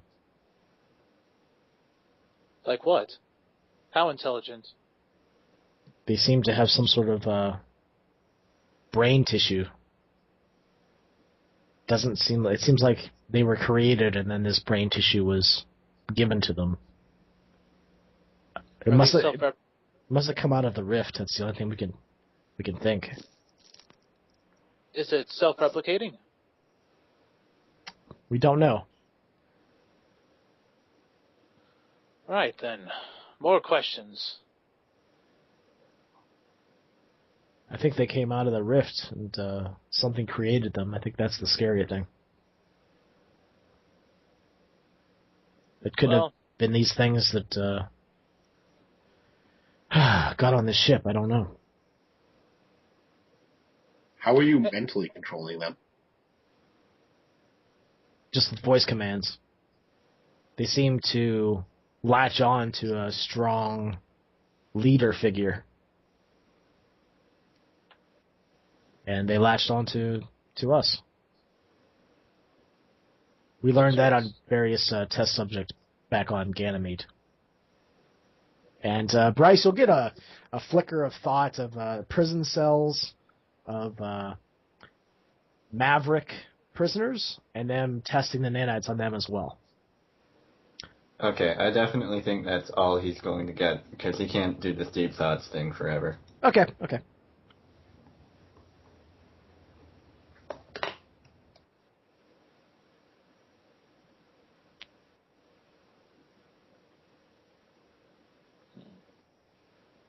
Well, let's head down to the med bay. Let's go see what we can find out. We learned that they seem to concentrate in the bloodstream, but that they also migrate to other vital organs. Which organs specifically? Mainly the heart, and also like the liver. So from what I understand is that if a limb is severed, it dies after a short period of time due to lack of blood. Yes, the nanites seem to be programmed to stop blood flow. So if I would cut your arm off at the elbow there and lay it on the wall or lay it over there against the wall, it would be alive for a short period of time, about 10 minutes. And then the tissues would start to die. So what if we cut out the heart? I imagine the same thing would happen. It would literally cover over in skin. Did the nanites ever bring back dead tissue? Did you ever place it on a corpse and then see if it reactivated the corpse? We never did that, but as you see, we've killed living hosts, and then they've come back.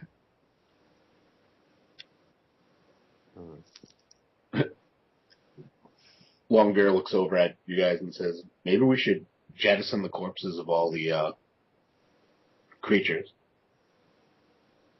What if the nanites get a hold of them somehow? And Yeah, that seems good. I don't want to, I can't, we have trouble taking them down as it is. How are we going to kill them if they keep standing back up? Well, there's a way for us to find out. I'll head up there and take a skin sample and test it. Okay, so you take what if you go up there at the when you introduce we don't know if you're covered with them. That's a chance I'm willing to take. He is in his EV suit. Yeah, but they could be on his EV suit. We don't know if just by touching this prisoner. We don't know Doctor, if Hampson was covered with nanites. It's highly possible. Yes, they could be in my blood and saliva. And he just smiles at Kazuko. With that, Longbeard reaches up, touches the back of his head, and turns off his the implant that he has. He just goes into this like spasm. He knows nothing. He's an idiot. And he'll just stop twitching, and his eyes will close, and he seems like he's out. Longbeard will just grab him by the back of his shirt and drag him across the thing as they're walking. As I was saying, there could be nanites everywhere. It's also safe to assume that the nanites would be already on them then.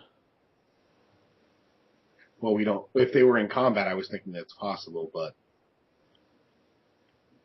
I would think that they would have been up by now, unless the freezing temperatures are keeping them, completely frozen. All the more important to get a skin sample and see. Don't worry, I'll just have Genu accompany up there. Or, I should say, Pon. Maybe we could send Pon to do it? Yeah, I like that plan a lot better, actually. Yeah. I don't want to risk one from our ship. Pon? Yes, this is Pawn.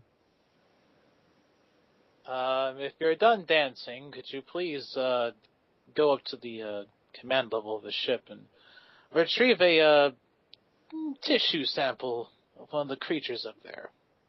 Tissue sample of the exoskeleton or the flesh beneath? Both. They seem to like the dancing, though. Oh, just tell them to keep dancing, and then you just head off and... Keep dancing, you maggots! Theo will look back, and he'll have a bit of a strange look on his face, like, oh, okay. That's weird. You'll see that Geno starts heading her way to the command level. Pon, if you could remove one of their heads and bring that would be useful.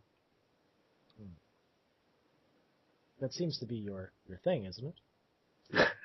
Well, I won't be there to do it. So. All right. I'll be observing this whole process on the monitor screen.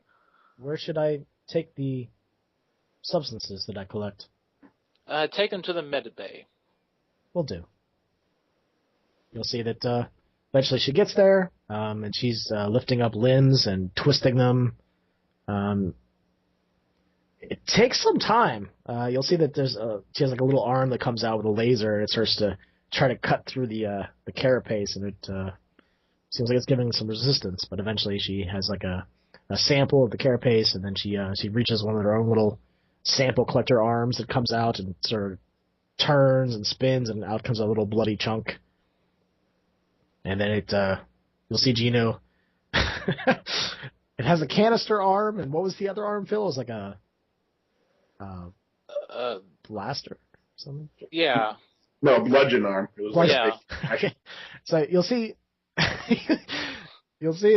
Geno and Pon are sort of twisting her hands, like, what the hell am I going to do with these? And then the bludgeoning arm, she starts bludgeoning the neck of one of them. And it's like splatting and splattering, and then the little laser arm comes out and starts to cut, and then she'll start bashing it again until the neck breaks, and it's sort of hanging on by a bit, and then she cracks the last bit of carapace like you're breaking into a lobster, and then she'll start dragging the long, horned head back behind her. She sort of like wraps it around one of those cables that the captain was tied to her. She sort of ties off the head on one of her legs. And then Geno starts heading down to the med bay.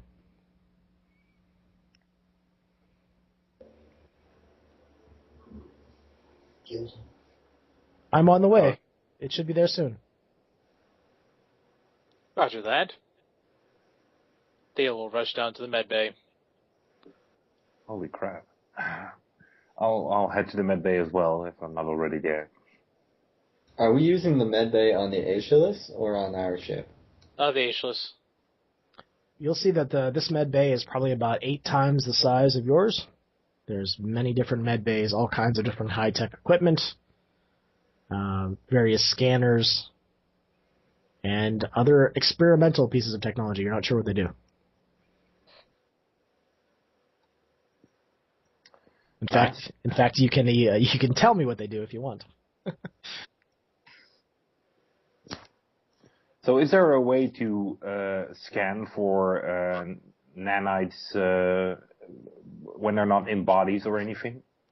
Is there? Yeah, it should be a simple thing of just scanning. I would think so. Yeah. Oh, this is wonderful. They have an HH7 pile scanner. This thing can penetrate most substances. Really? Well, we should be sure to take one to our ship. Oh, man, this thing's huge. It's integrated to the entire ship. That would take a while. Hmm. Oh, but the size of it. You can put all kinds of samples and people in here. Well, I believe there's some samples on their way. You'll see that Gina comes in through the door, and she unties the wire and sort of plops the head down as best she can with her hammer arm and her canister arm. She fumbles the head a couple times, and then it lands on the ground. Here, let me. I pick it up. Thank you. All 190 pounds of head. Yes, it's a pretty massive head. Oh, really? Oh, sorry. It's like the size of our torsos, isn't it, or bigger? Yeah. Yeah, it's big.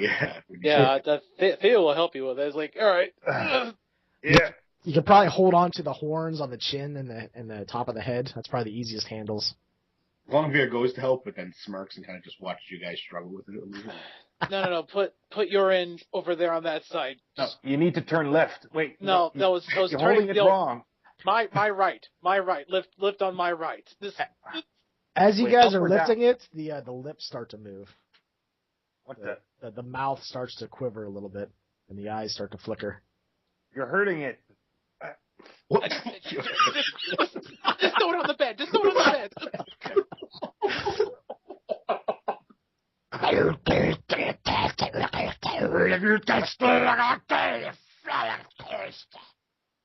Good grief. These things just... I feel actually pokes the side of the head a little bit. Its eyes are like rolling around, and they're like a deep red. Seriously? You start to feel some heat coming off of it. All right, we should get it in the machine. There's some blood like leaking out of the various sections of the neck. Oh, what color is it? It's like a dark orange. Ooh.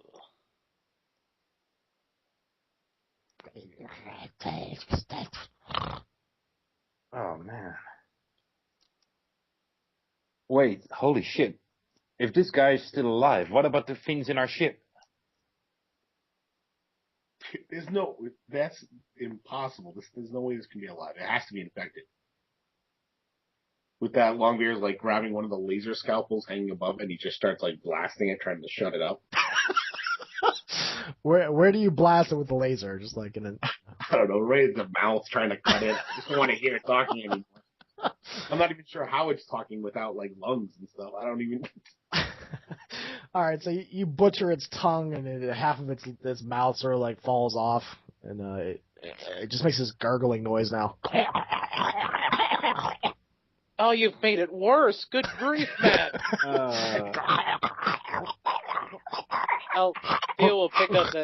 Theo will pick up the bottom piece and be like, "Oh, all right, this is stop. Let's just get this in there and start scanning it. Do the probe. Just get this over with." All right, on 3. 1, 2, 3. 3. Okay. Close it. All right. This is.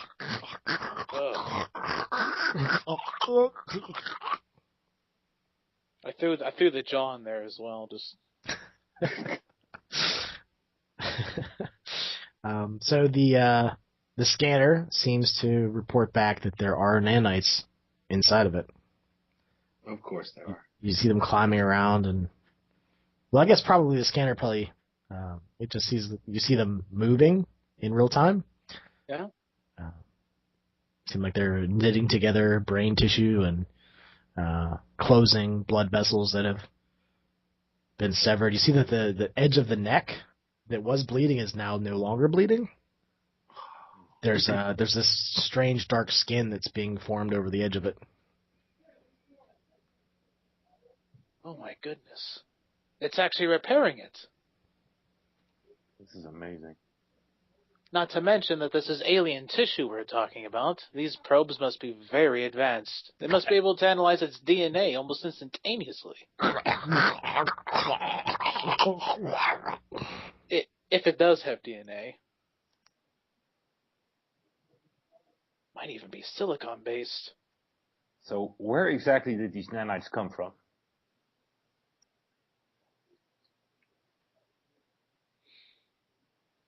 They said that they were experimenting with them on Gadamine, but they don't know where they come from.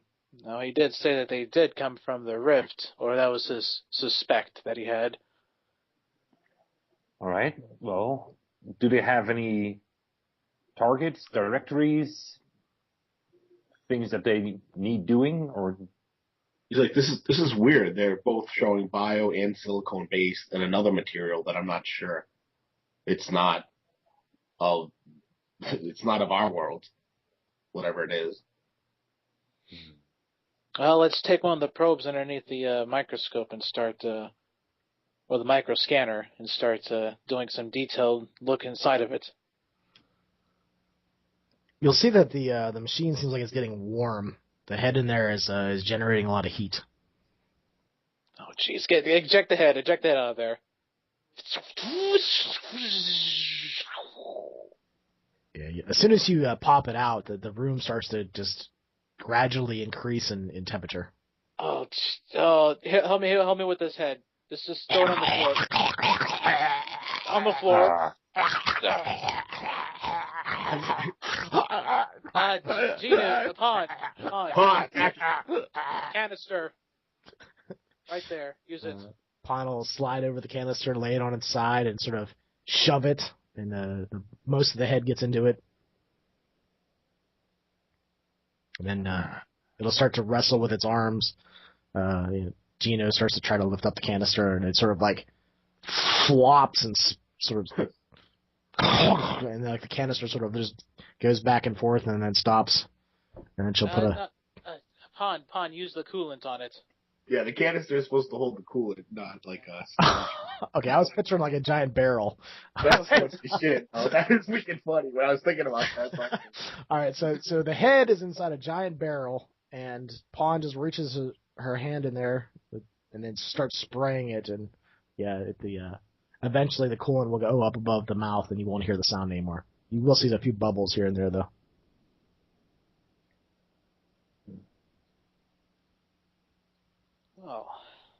Oh.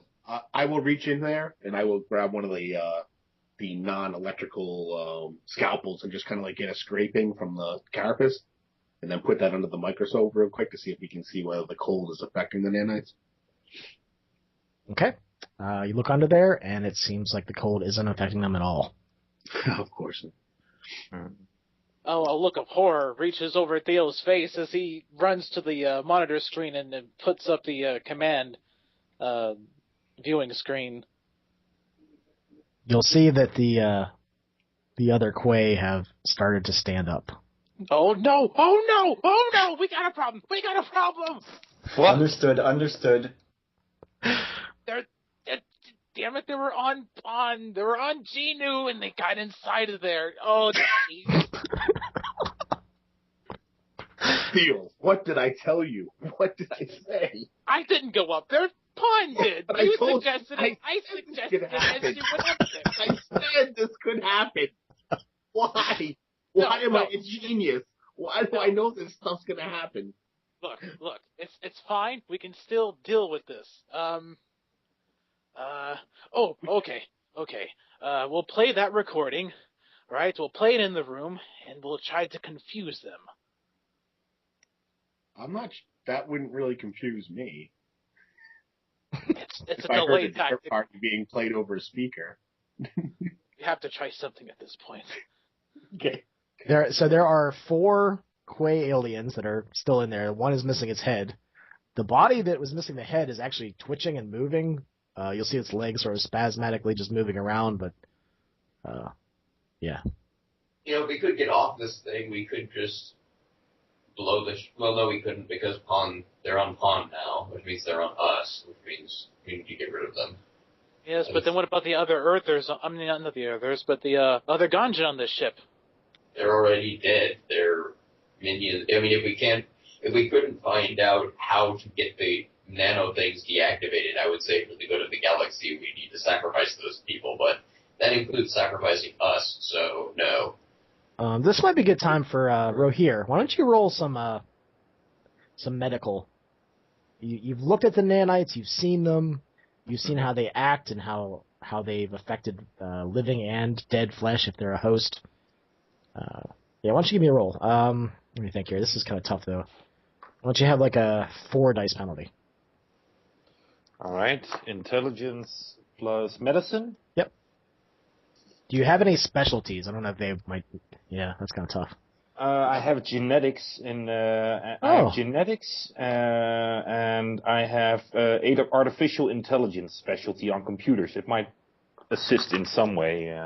Actually, how about you roll? I mean, you're only really supposed to have one specialty, but they both kind of apply. So why don't you? No, but the artificial intelligence is in the computer specialty. Oh, okay. Okay, so you. But I just thought, because they kind of work on themselves, it might help in this matter. But just my medicine specialty is genetics. I'll let genetics work. So. All right. How does that work? So I have an intelligence of 3 and a medicine of 5. So that would mean I have 7 dice. Wait, 3 and 5 is 8. Wait. Right? Oh, sorry. Yeah. Excuse me. There you go. Okay. Okay. Specialization. There's 2 more. How does the specialization work? You get an extra dice. Oh, nice. Okay. So you're up to 9. You're gonna have a 5 dice penalty, so you have 4 dice to roll. Oh, I thought I had a 4 dice penalty, but a 5 dice penalty. Okay. Oh, great. Maybe I did say 4. No, that's okay.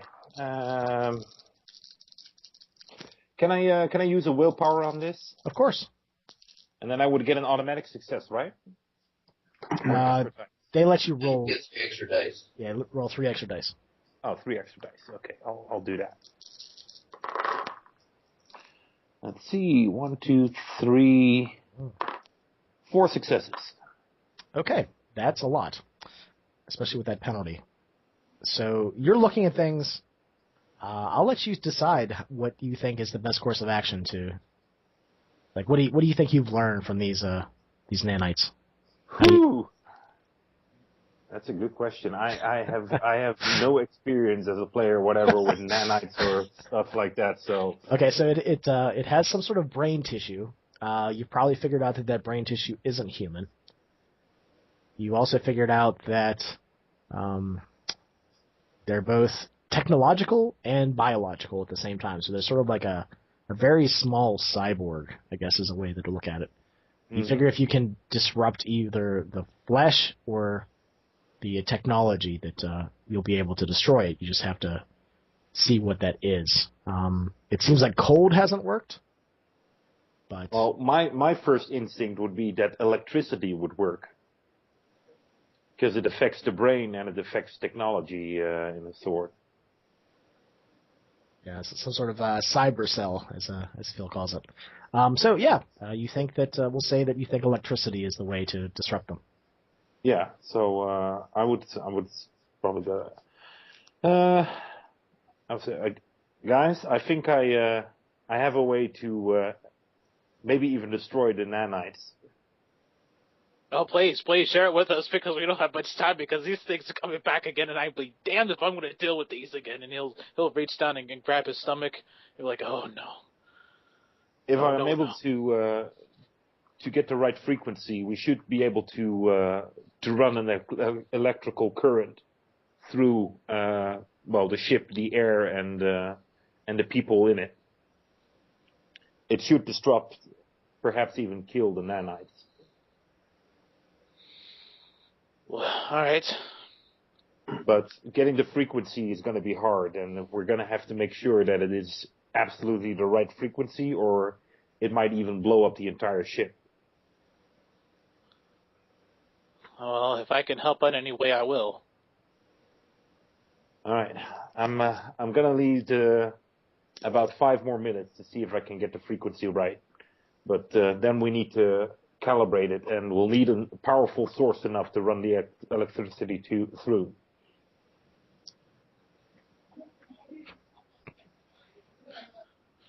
Can you work on that? Oh, yes. All right. Excellent.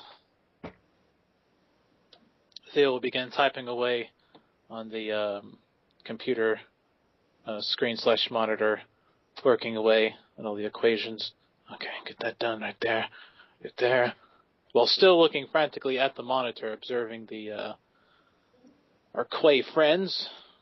Yeah, it seems like they're starting to bash down the door, and they're making some good headway. Oh, good grief. All right, we need to hurry. Bryce is going to try and glean what Theo is calculating and assist him with it. If he's tapped into the same network, since he's using the ship's computers to do these calculations. Yeah, he is. Mm-hmm. Mm-hmm. Okay.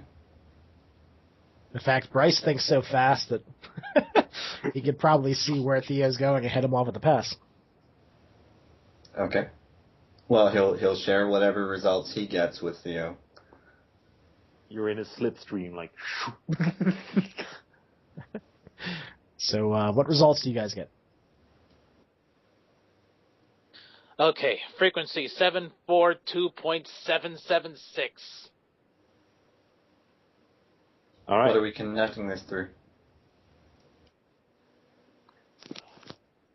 All right, everybody that doesn't want to die should hold on to, let's see.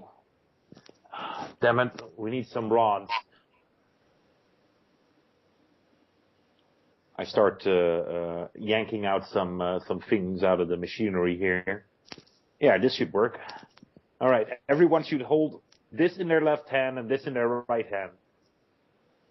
We do need to make sure that the current goes through us so that it will shut off anything that's gotten into us. But yeah, we also don't want to die.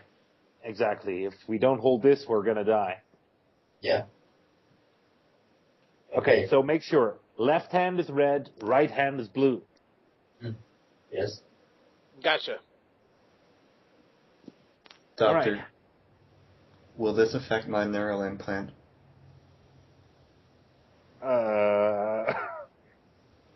Never mind. Let's just do it. I'm not sure. Wish me luck. I rammed the command. All right, the current starts to flow through you. Ugh.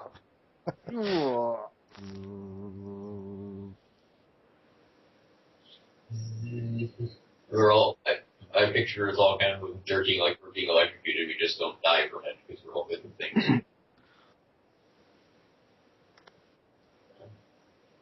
Bryce is seeing all sorts of very interesting patterns. And as Theo is shaking, he looks over and goes, "What about Pon?"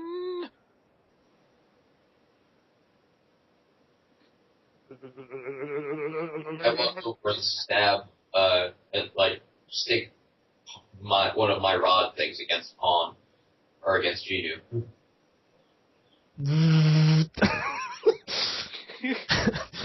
You'll see Gino just collapse.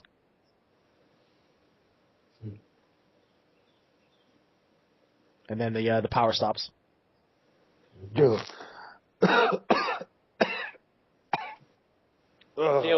will rush back to the monitors to look at the Clay situation. They've now spread out into a hallway. They look like they're in some sort of military formation. Oh, jeez. All right. Ginu. He'll actually start smacking the monitor. Ginu, Pon, get up, Pon. You'll see Activate. the head starts to spin around a little bit, like it's rebooting. Bryce's computer system seems like it's doing the same thing. And Colt's arm. And Theo, you have a cybernetic arm too, I believe, right? I also have some head implants as well. Yeah, those are all going a little haywire right now. Oh.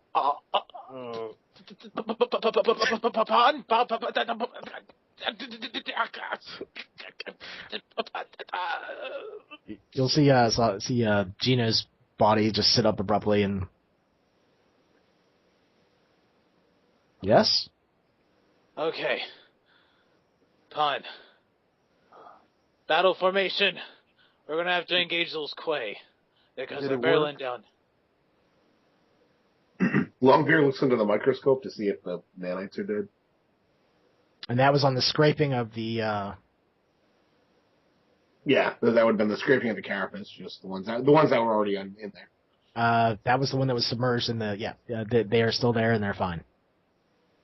They're still moving around, trying to repair it. And do you put your hand under there or anything? No, well, no, no, those would have been the ones that I scraped earlier. Okay. And put in there. So no, I don't need to touch it. I would just look in the. Yeah, they're moving around. These are still alive. I'm not sure we got the electric. Did we run current through that? I don't believe We it. ran through the entire ship, right? Oh, was it through the entire ship? Oh, okay. I got confused there. All right, we'll backtrack that a little bit. They seem like they were still moving, and now they're not. Okay. You literally watch them stop moving. All right. Did it work? They haven't fallen over, but if they're alive, they might not be sentient. They just might be meat bags. Or fire bags in their case. Are they Either moving? way. Did the Ganjin fall? So you look, and the Quay seem like they're moving fine still. The Ganjin seem like they're moving fine still. I don't think it's going to kill them. I think once it's regenerated them, they're going to stay that way. I mean, it wouldn't make sense for their biological systems to be, going back in reverse. Oh, but Bryce, we need to lower the temperatures in that room area now. You see him slack-jawed on the ground, curled almost backwards. Bryce, he starts to respond. You'll see you'll see that the Ganjin start to fall over one by one.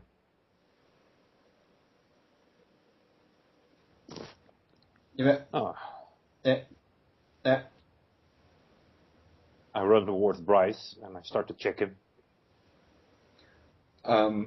What do you check? What do you check him with? First, I'll check if there's anything medically wrong with him.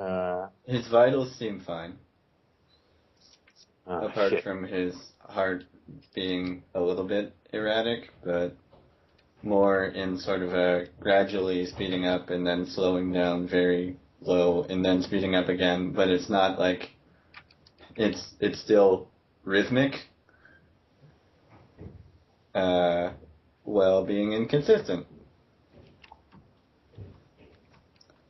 Theo, with his twitching arm and slightly twitching head, he'll walk over to the controls and start typing in the messing with the temperatures at the area where the Quay are in an attempt to lower them.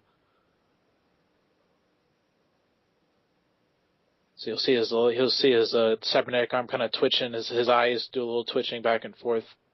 Just gotta lower the temperature. Even farther. You all right, we're just gonna do this. You start to hear beeping. Where's that coming from? You hear some beeping, and it seems to be let's see here. It seems to be coming from Longveer. Wait, what? Longbeard turns his head. He's like, "You guys hear that?" Beep, beep, beep, beep. What is that? Beep, beep. I don't know. Longbeard looks I around. don't know. I run towards Longveer. Resetting. There must be something wrong with your port. Let me check. What port? What? Your flesh port. Let me check. Here, I'm in quick. a evac suit. What am I? What's wrong? I need to lie down. Lie down. Wait. This is crazy. What's going on? Now, lie down, quick. Just do it. All right, Longbeard lies down. I erect something that makes sure that there are no nanites close to it, around it. Some kind of force field or something. I don't know. Well, you think that the shock has worked. So. Oh, there you go. So I start to tranquilize him and start to check the detonator. What are you cranking me for? I need to cut you open. You're gonna show now. He passes out.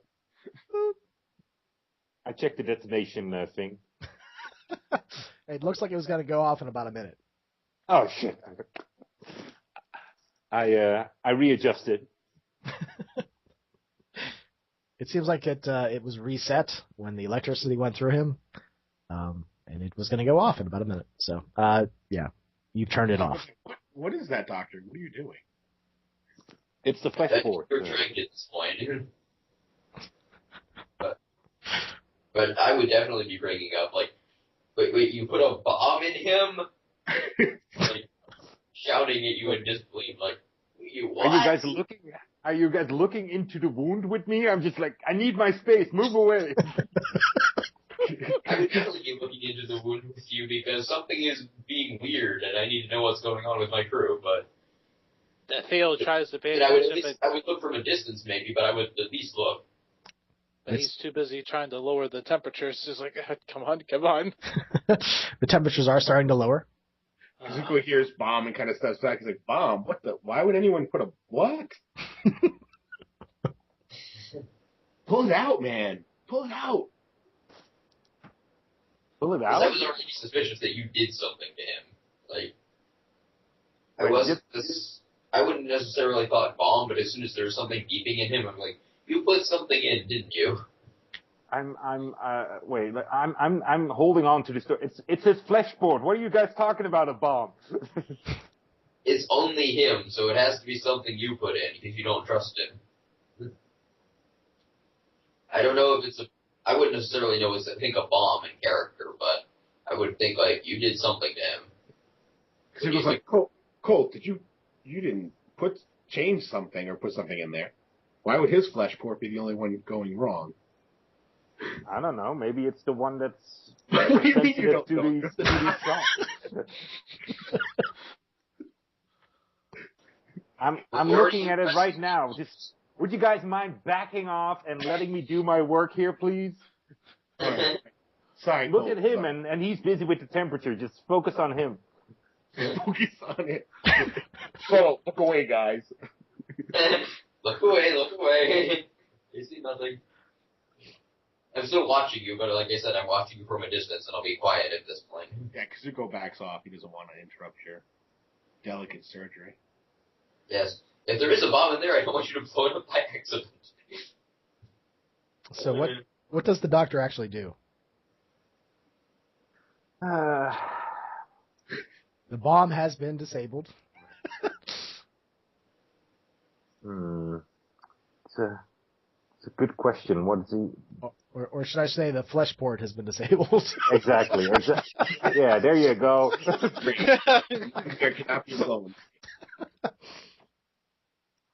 How close is everybody looking at me? It seemed like they were looking pretty closely. All right, I'll try to like kind of palm the detonation thing. Like, there you go. You see, it's just a flesh port. Oh, that's hilarious. All right, everybody who's looking at the doctor.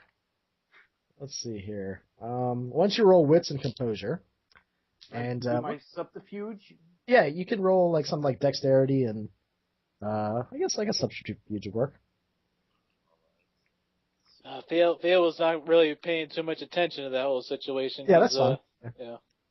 Yeah, anybody who's looking closely at the doctor can do that. I got 3 successes.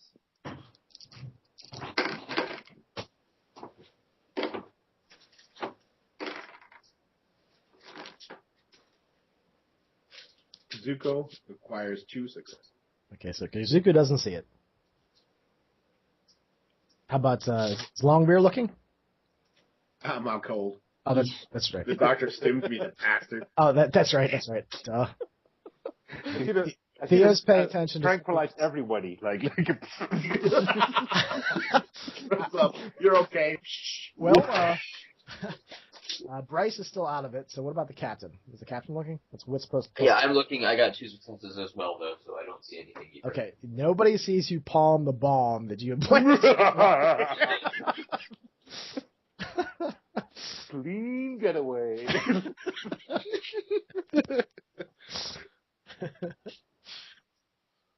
So I kind of like stick it somewhere, and I got like, there you go. Wow, that's neat. I didn't know they would start peeping about that. I start to close them up again. Because he goes like, wow, I can't believe it talked. Why would... Do all our flesh ports do that? And he's kind of like trying to look at his back. Well, they do apparently if they're a connection to the left cyberlink is disconnected. Oh. Well, we were lucky we were right here in a med lab where you could save his life. Yeah, it would have killed him otherwise. I'm sure Longbeard will be extremely grateful. I start to wake him up. No, don't tranquilize me. What? What? You're safe. He kind of like looks at the doc. He's like, what the hell was that? What? What? What? You dragged me. To save your life, I think you should back off a little. I needed to act quickly. The flesh board might have tranquilized you permanently. The flesh port? Yeah. What was the flesh port doing? It was disconnected from your left vertebrae. Longbeard kind of like raises his hairless eyebrow at you. Really? You sure there wasn't something else? And remember, you're talking to a doctor. Yes. But, whatever, it's over. It's fixed now, isn't it? I don't know. I was unconscious. But if you I say something, it appears to be fixed. So at least it's not counting. Yeah. Which is a bonus. Theo takes a great big sigh of relief and he goes, "Oh, thank goodness." What? All right, we've taken care of the Quay. They're down now. Ah, Quay, yes. Let's focus on that. What's going on with Longbeard? What happened? No. The Quay, have they stopped moving? Well, yeah, I've already worked on that. They're down. Oh, thank goodness for temperature controls. Excellent. Well, the nanites seem to be down as well. We should run some more scans, but after that, we're all good.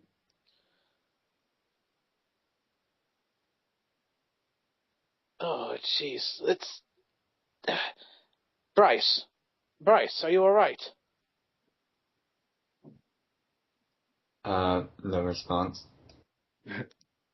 Oh, Bryce, yeah. Doctor! All right, I think that something's wrong with his Neuralink, because physically he's... Make that delayed response. I am fine.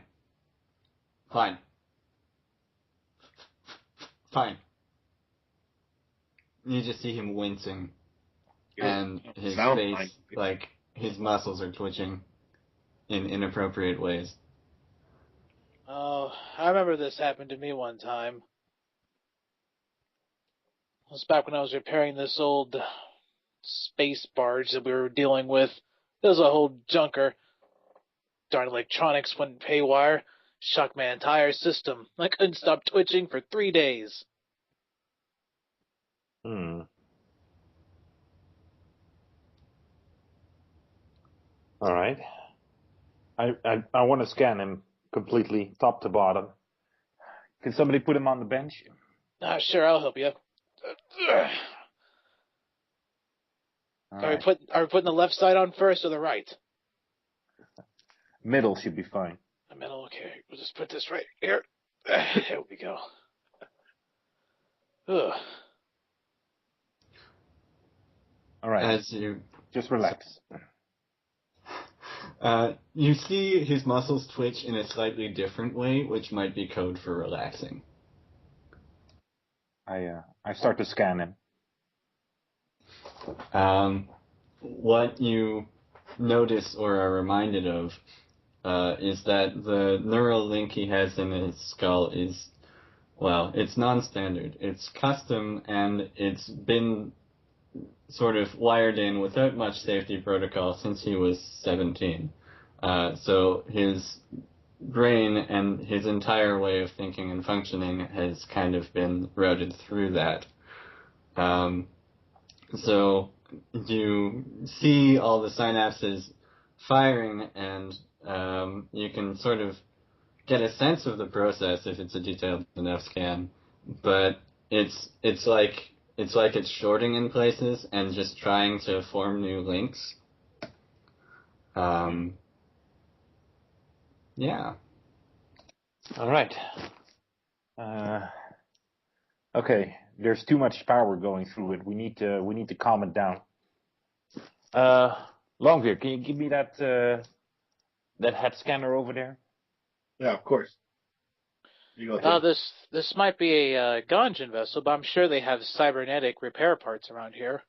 We could try regenerating those synapses. Yeah, that's. But we need a more specified scanner. So we first need to put the head scanner on it, and then we can get to work. Right. Good idea. Let's move. Okay. Theo will begin searching around in the various compartments, and he'll pull out some canisters, and he'll walk up to you. This looks like to be it. Ooh, excellent. This is like great stuff. Nice. Must be some fancy people here. All right, we need to map out the brain before we do anything else.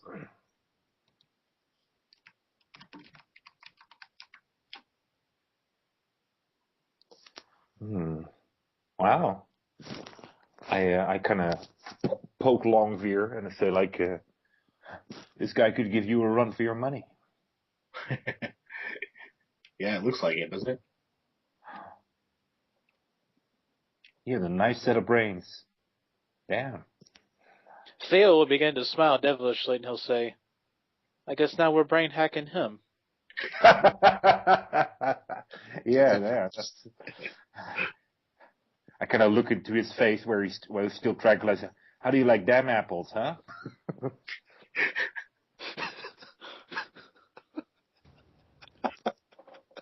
You're not sure whether he's trying and failing to get something out or just ignoring you.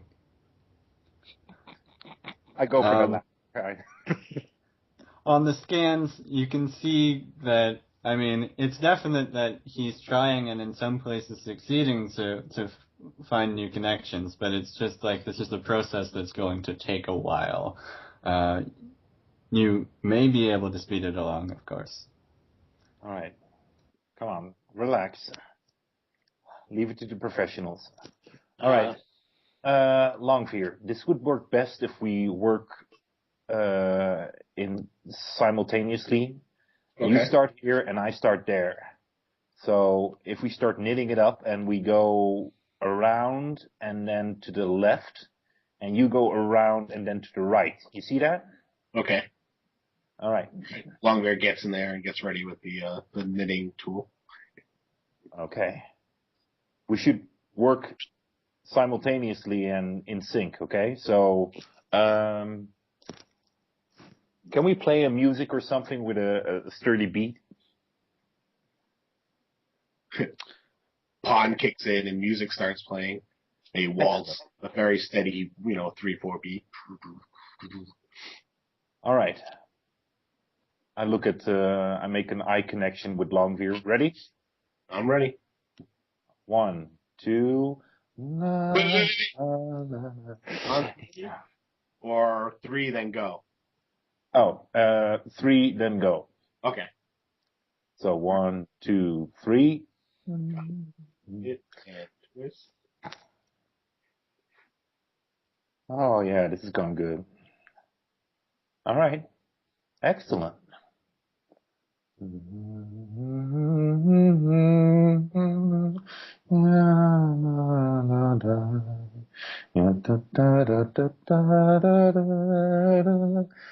Wonderful. You're a natural, Longbeard. Well, practice makes perfect. True, true, true. All right, all right. In a moment, you are going to turn right, and I'm going to turn left, okay? Okay, ready on your count? All right. So this time on 3. 1, Gotcha. 2, 3. And go. Beautiful, beautiful. Oh man, we should do this more often. Yeah, hope we don't have to though. No, okay, so nobody has this much tech in their head. okay, so now you go left and I go right. All right, we'll go on 3. Exactly. You count it off. 1, 2, Yeah. 3. All right.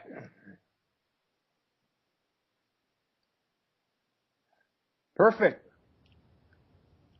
I'm telling you, this couldn't have been done better.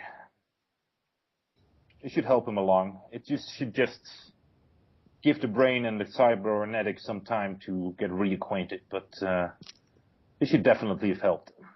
His thought patterns are definitely looking much more natural, whatever natural is for for Bryce at this point. But it seems like he's entering into more of a dream state or REM sleep right now, which seems healthy, just not, awake. Should we let him rest to recover the rest, or should we stim him to? No. We've stimulated it enough for now. Just let him rest and let the brain catch his breath, and then it'll start anew when he wakes up. I have to add brain surgery to my specialties. Yeah, well, you made it look easy. All right, you said that the Quay that were charging forward, you had reduced the temperature so low that they had a likewise fate as they had before. Yes. Okay.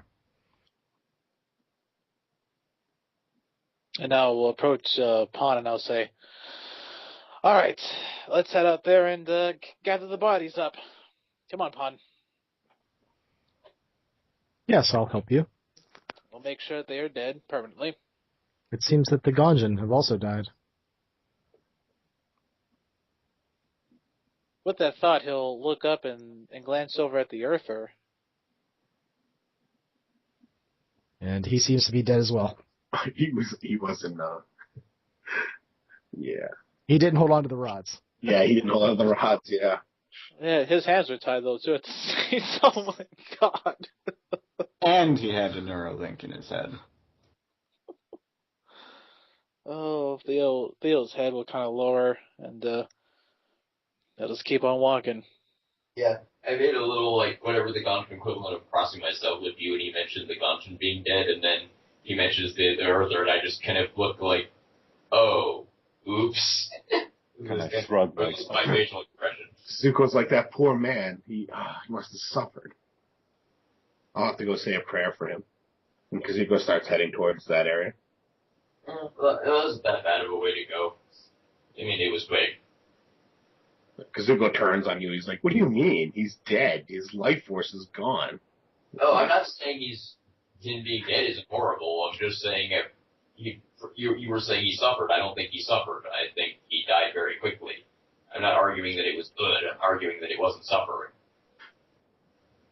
Kazuko just kind of frowns at you and he shakes his head a little bit and heads off. You can hear him saying a prayer under his breath. Yes. Theo, if I'm not If I'm not mistaken, Theo, I think that our ship should be free now, if Fred and Melba have done their job adequately. Oh, they have done their job quite adequately at that pawn? Ah. Well, I guess there's... Theo will look back, and then glance over at Pawn and say, you know, since all the occupants of this vessel have been dispatched, maybe we should do a little bit of, a little salvage. Logbear claps you on the shoulder and says, yeah, salvage rights. This is how I got my first ship. Theo jumps a little bit. Oh, yes. Well, I mean, we can't let all this good tech go to waste. Yeah, there's way more tech than we have storage for. Theo will begin rubbing his hands together. Well, let's get started then. Okay. He brings up the schematics of the ship. Let's see here. Main deck, command port. We can use these parts here to repair parts of our vessel as well that were damaged, which will be very handy considering the fact that we have a hole in it. And then he'll look and turn at you with a bright look in his eye, and an alien vessel lodged in as well. Today is a great day. We have so much. So much. So much stuff. Well, these pre-made hull plates will be very useful. Most definitely. That's where most of the Gungeon designs are made for interchangeable parts, so it might not fit completely on our ship, but maybe we can integrate some of that and make it easier on us. No, it's not a very hard hack job. All you gotta do is just remove certain servos here and there. Gungeon tend to have these little locking mechanisms, like stem bolts, if you will.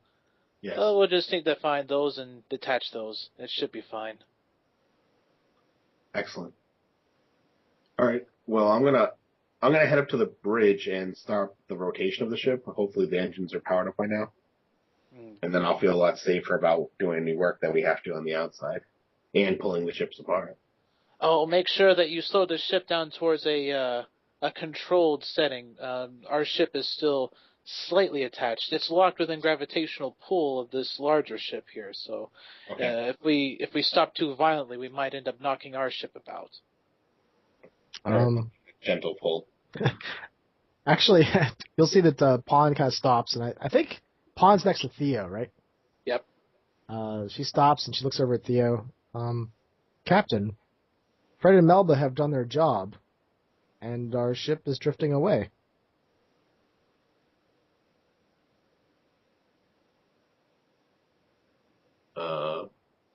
I thought they were only supposed to cut a little bit into the bar, not fully. I instructed them to cut an entire hole around it. Oh. You'll see. We went over that last time. Tom can't do it, so. If you look on some monitors to see it, it's not far away, but the ship is slowly drifting away from the Ageless.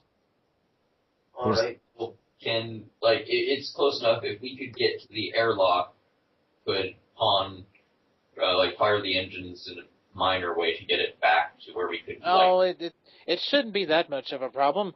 This ship should come with some sort of grappling system. We can just latch onto that one and stop it from going away any further. Okay. Good. So at this point, Longbeard gets up to the command center. Yep. He first looks at the damage control system to make sure no red lights are on. And then seeing none, he kind of jumps over into the pilot seat and starts the slow build-up of firing up the engines. Yeah. And you will see your ship just slowly drifting away. Well, there goes our... yeah, as we spiral in a circle. Right?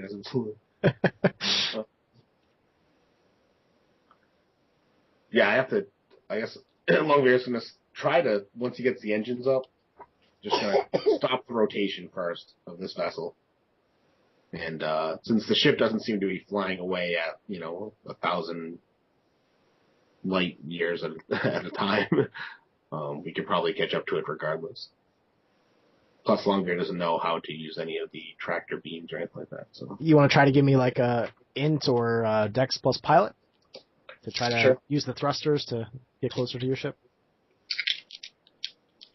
would it be Dex or an Intellect? Or It's up to you. I'll be smarter about it. And it was supposed to be within the gravitational field, so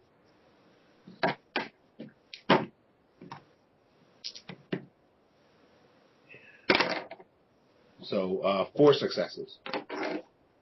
You feel very comfortable behind the controls of this large vessel. And you're able to move closer to the ship. All right. So the ship's like just kind of shakes and rattles, and then slowly, levels itself out. And then once I get, the azimuth just right, I kind of aim for slowly turning the ship to face the other 2 ships that are floating away, and gently nudge her forward to we're almost at the same speed, and then just slightly more.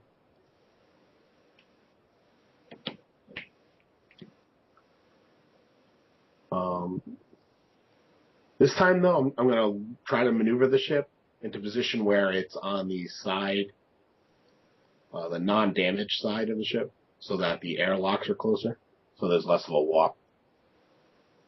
Not a problem. And then I just set up a geosynchronous orbit where they're identical speed and maneuvering, so they just kind of stay in that position.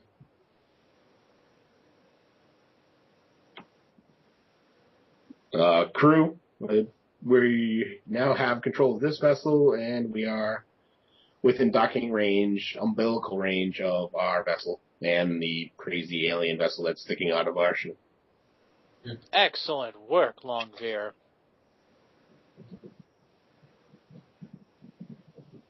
Mighty fine piloting you got there. Yeah. Everyone gets lucky sometimes.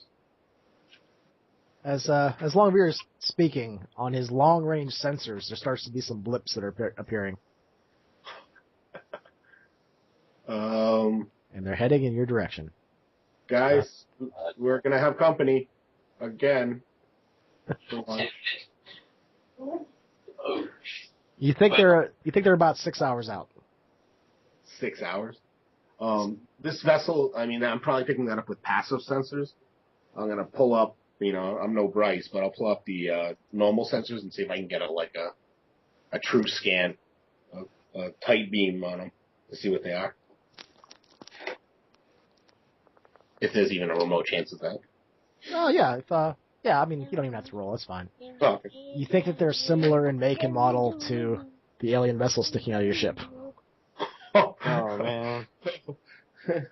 It's hard to tell how many there are, though, because it's so far out. Well, again, I will ask, can we avoid them? Or are they at a speed and a trajectory where they will just get here in 6 hours and we can't stop it? Well, are they coming from the rift or from other parts? You think they're coming from Ganymede. Okay, from Ganymede. So yeah, we can put some distance. We have to somehow lock our ship to this ship, and then I can just burn the thrusters and give us a little extra time. Oh, that should be no problem. There should be some sort of docking clamps at the bottom of the ship. We could just latch it onto there. Okay. Does anyone know how to do that? I can turn the ship like that. That's fine. Oh, I've done this. Okay, good. Yeah. I'll be right down there. Okay. Come with me. I'm right with you, Theo. I quite And, enjoyed dancing today. I've never danced before. Oh, maybe we should dance sometime. But this time we'll dance to one of the CDs that I have. Well, not CDs, I'm sorry. Let's see, what were they called in this future? This. All those. Latest Hollow albums. would now be a bad time? Yes. Yes. Now would be a very bad time. All right, perhaps later then. As Theo goes through the door, he'll see the controls. He'll get up on top of them and begin throwing down instructions. All right, opening up clamps now.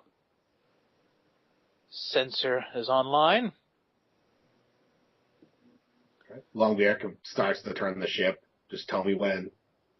All right, Longbear, now. All right. So he hits a few commands, and the ship rotates enough to where it's on the bottom, and then top thrusters push it really close to our ship. Are we in... Okay, confirmed geosynchronous orbit. Done. All right, lowering clamps now. Clamps have now been engaged, pulling towards ship. Done. All right. Now, when we engage our drive, these should all be collapsed inside the gravity field. We'll just need to make sure that the field is slightly bigger, adjusting to the new size that has been added to our ship and theirs. Longbear starts typing out a few calculations. All right. I have the new mass for both the ships. Do you want to check this? I'm not sure on the alien vessel how much it weighs. No problem. I'll head up there.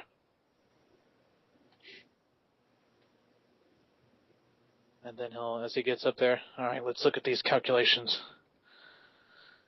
Yeah, that seems about right. No idea about the total mass, but here, this weight here, that. We'll just do a slight overcompensation. Sure. Burning more fuel is not going to hurt us, I guess. Nope. Not one bit. There. That should do it. Okay. Excellent. And with that, we're going to power up slowly at first, and then we're just going to gun it. And see how much force this thing has. All right. It has a lot of force. Yes, the engine's like the size of the ship. Yeah, you guys had a Grav 2.5, and this is a Grav 5 drive. Oh, yeah. So it's twice as fast as your vessel. Woohoo! Hold on to your lug nuts. Yeah. What destination do you guys have? Like, what do you set? Are you still heading towards the Rift? We're in no condition to be heading towards the Rift at this time. Our ship is badly damaged, and we got a lot of things we have to do. I suggest we find someplace quiet, out of the way. Actually, let me look on the maps here. Where are we in conjunction to this? Oh, now this area here looks pretty nice. Sector 07205. What do you think? It looks pretty good. There's moons we can hide behind, a couple asteroids. All right. Let's go. I wouldn't mind somewhere where there... On the one hand, I would like to keep this secret. On the other hand, I wouldn't mind somewhere where there's, like, actual supplies. So, where there's an actual, like, settlement. So, Now, it's not too far from certain settlements. I think we all shore leave at this point. All right, I guess with that, I guess we'll end the session today. We'll figure out where you guys are headed next time. And next week we can have shore leave session, which will be fun. And maybe like some of the NPCs from the flashbacks can show up because they're cool. Maybe there's maybe some space station we can find. I think there is one that's it's fairly close to you guys. I'm thinking supply-wise, we probably have more supplies than most supply stations right now. That's true. These military vessels like contain everything they need, right? Yeah, like an air carrier. It's a small city, basically. Yeah, very self-sufficient. As I pointed out, we need shore leave, so like we've been stabbed, we've had weird, even if we don't remember the weird flashbacks to or waking up in the experiment place, we know weird stuff has been happening. And we had the trauma of the whole nanite thing, and all this, like, yeah, just done. Now Nothing feels real anymore, man. I feel bad because Kazuko has that ability that shuts down small machinery like in a huge area around him. But he hasn't used any of those powers, so I had no way of like just having. He could have just shut down the creatures. I mean the nanites. Oh, I guess that's possible. Huh? Yeah, didn't think of that. But I didn't like. I used it in the dream. I mean in the future, but I mean you wouldn't know it right now. I was trying to remember what David has actually used for powers. I know he did the distance punch thing with telekinesis. Yeah, he really. Actually, a lot of you guys haven't used a lot of them, but I mean, really, hasn't really been used for a lot of them either. So. Yeah.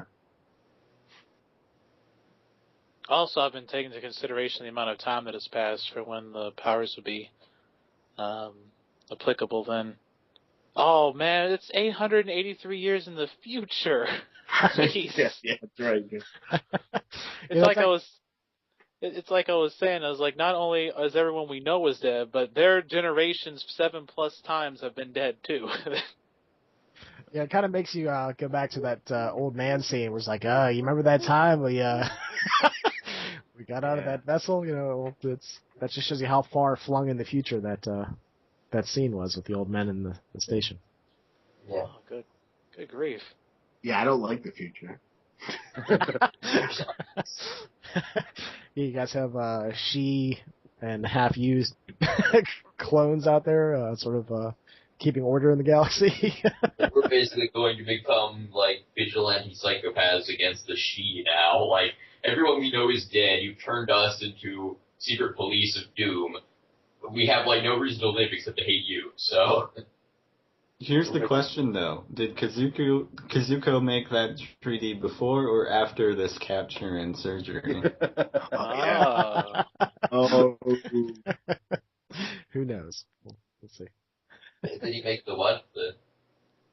The treaty that's mentioned in the Old Man episode. Yeah, it basically said that Kazuko was the one that managed to make an alliance and a peace between the humanity and the aliens, basically. The she. I don't know how he did it with the clay. That's going to be interesting. It's possible that that's all disinformation, though. I mean, the number of clones that the old men, that had been gone through by the time the old men came around, I mean, that's unknowable. We can assume that they had correct information, but, Copies. Copies. You know what? Copies of copies.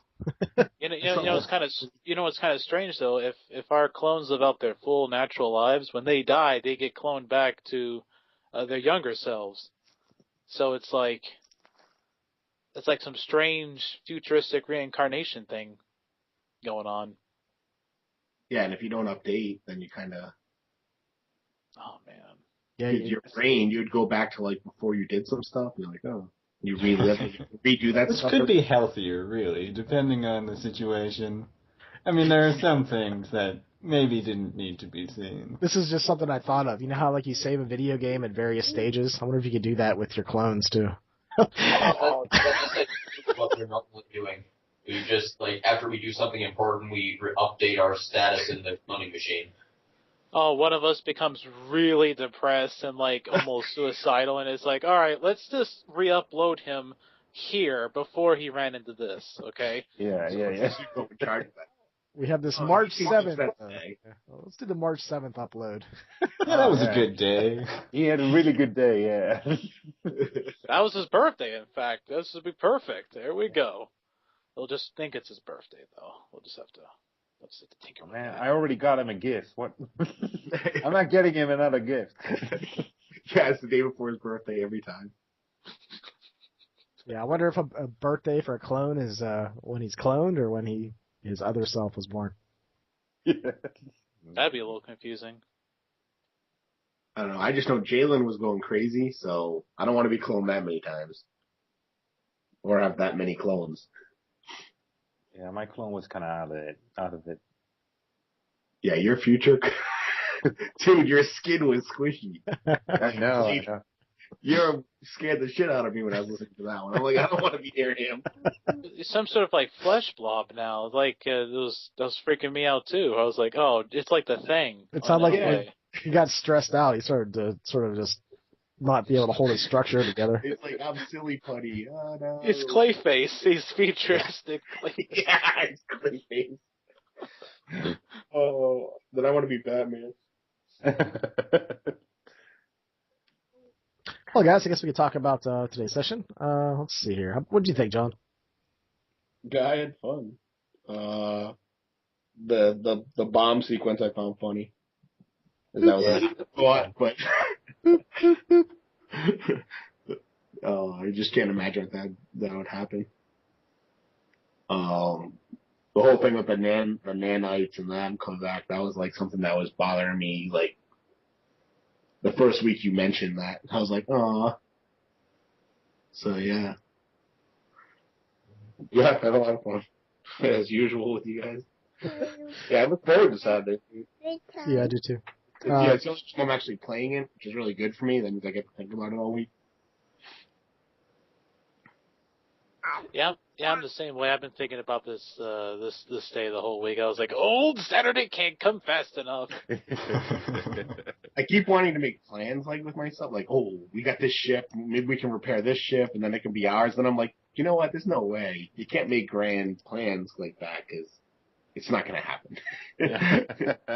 Well, yeah, I have this plan too. Think small. Being able to become Black Bart of space would be awesome, and just have a giant fleet of Doom that roams around and conquers things. But I don't think we can have that. Yeah, if we had an extra ship, like part of Longveer, I could see it in his head. He would be like, well, I'll just take one of these ships and continue doing what I was doing before I got drafted to this. I mean, the ship that we have right now, it has huge cannons on it, so we can, like, defend ourselves pretty good now. And then the other ship we can just use as, like, a scouting vessel and stuff. Yeah. And then this vessel also has an even smaller vessel inside of it. I'm for it. Oh, man, this is great. Oh, the Ageless has a vessel inside it? Yeah, on the map there, it shows, like, a little, let me see here. I remember there was a, like in the command deck, if you look there, there's like a little... Yeah, the hangar bay. Yeah, the hangar bay, yeah. Like, I knew we had one, yeah. Right? We had, like, an escape in our ship. Yeah, and this one has a shuttle in it as well. Oh, nice, okay. Yeah, because there's, number 1's the shuttle bay, number 2 is the actual shuttle, so this has a shuttle in it. Nice. So now we have 3 shuttles, ships. extra ship, and an alien ship. But now we have to worry about scanning the entire ship and making sure we get all these quay. Because I don't want to get inside the shuttle and be like, all right, guys, and then like I hear behind me, like, no! Oops. Yes. Yeah, I don't even know how we're going to deal with a group of these ships. I don't even... Well, I tell you what, when we come next session, I'm going to my character is going to thoroughly start diving into the alien vessel and start figuring out how to twerk with it. Because I'm gonna try to figure out its weaknesses. You know, I thought what was it last session when Bryce was over? He went into like the storage area to get his rifle. I actually thought he was going to investigate the alien ship. Well, he already knows all about it, though. Yeah, He doesn't really need to go into it until he is prepared to do something with it. He has 6 days worth of memories on it, and he knows how to fly it. Yeah. So like in I think Longer was wondering why you didn't go in, and he's like, we had so much shit going on that he's like, well, whatever. Do you guys find that too? Like all of a sudden you have these like questions in your head, but then like the shit hits the fan, so you don't ever get to ask those questions that you wanted to. Yeah, that's characters. Like I remember when you woke me up when I was under the anesthesia, I remember I think I was gonna bring up that Longbear remembers you talking to him, but you weren't in the room. Because I think you were mocking him. But he hasn't had that happen yet, so he doesn't really know that you can do that with Bryce. Yeah. But I'll never come back to it because I liked the reaction where we were just like, oh, oops, the dude is dead. Yeah. Because that was confusing. Because with the first couple guys, I was just, no, they died. And I kind of come around when Kazuko, like, snapped at it, like, you're being a dishonorable asshole torturing this guy. So, like, but I found it, he was dead. Half of me was like, I don't care, I hate him anyway, I wanted him dead in the first place. Then the other part was, but then it was like, well, but that's not really an honorable thing, and I should have let it go. But also I hate him. So it was very good. And that's why I was very much sort of non-committal about her reaction, because like I had these conflicting emotions in my head going like, yay, he's dead. I shouldn't feel, yay, he's dead. What's wrong with me? Yeah, I actually... Kazuko to seem like he was really upset. Like, he was just flashing out at anyone that talked to him. It didn't matter who it was. And that's what I wanted to kind of put out there. Like, he was just mad. Yeah, because the thing I said about being relatively merciful death would be something I would see Kazuko saying normally. So I was kind of surprised that he was reacting that way, but I didn't want to bring it up to you because I didn't want to feel like you're playing him wrong. Oh, yeah. I was trying to get across that he was just angry and he was going to lash out. Like, the few times that Kazuko probably ever will be about that type of stuff. Yeah. But nobody said anything. You were the first one to say something, so, I got to killing you. Yes. Yeah. And I'm glad Roger showed up because I was not very, like I said, I think I was playing Colt too much like the captain, which is not good. Yes. He's like the opposite of me. Sorry about the whole daylight savings time there, Ruhir. Oh yeah, no, that stuff happens. Because I was actually checking my agenda, and the 30th of this month, so Sunday, our time zone is going to change as well. It's going to change also, so it's going to become summertime. So that would be, I would think, 1 hour earlier. So it'll line up eventually. Yeah, it should line up. So. I think it's April 19th I won't be able to play, but otherwise the schedule looks pretty good. Okay, nice. Yes, Tim's going to miss a session, man. Why would you miss a session? I should just... Sorry, guys. Yeah, I have to do some stuff for work and all kinds of stuff. My schedule's been changed up a lot lately. No, we should run it anyways, and we'll have someone play the DM. That's what we'll do. Oh, wow. Do you guys want to try to do that? And you could... We'll have someone play Pong. Tim playing the DM?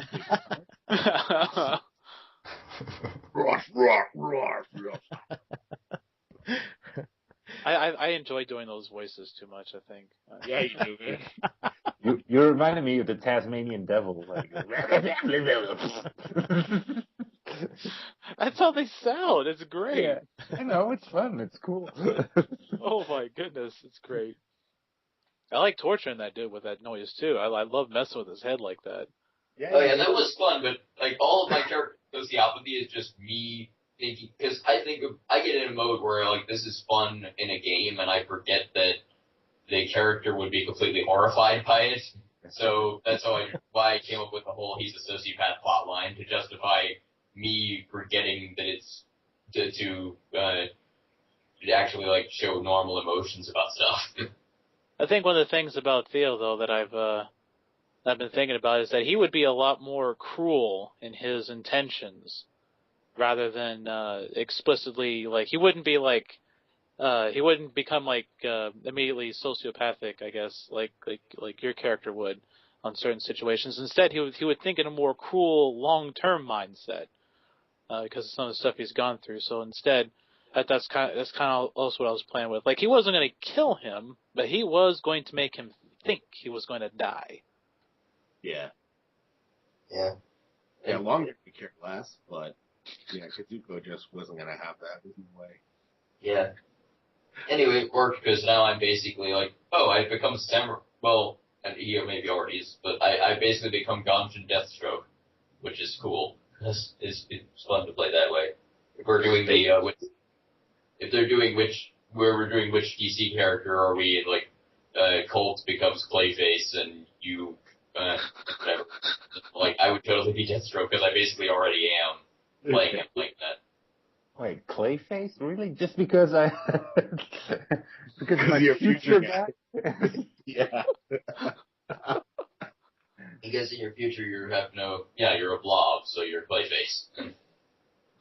I'm gonna get. But we can't make that a defining feature. Come on. Yeah, So much more to cold. Call you clay body.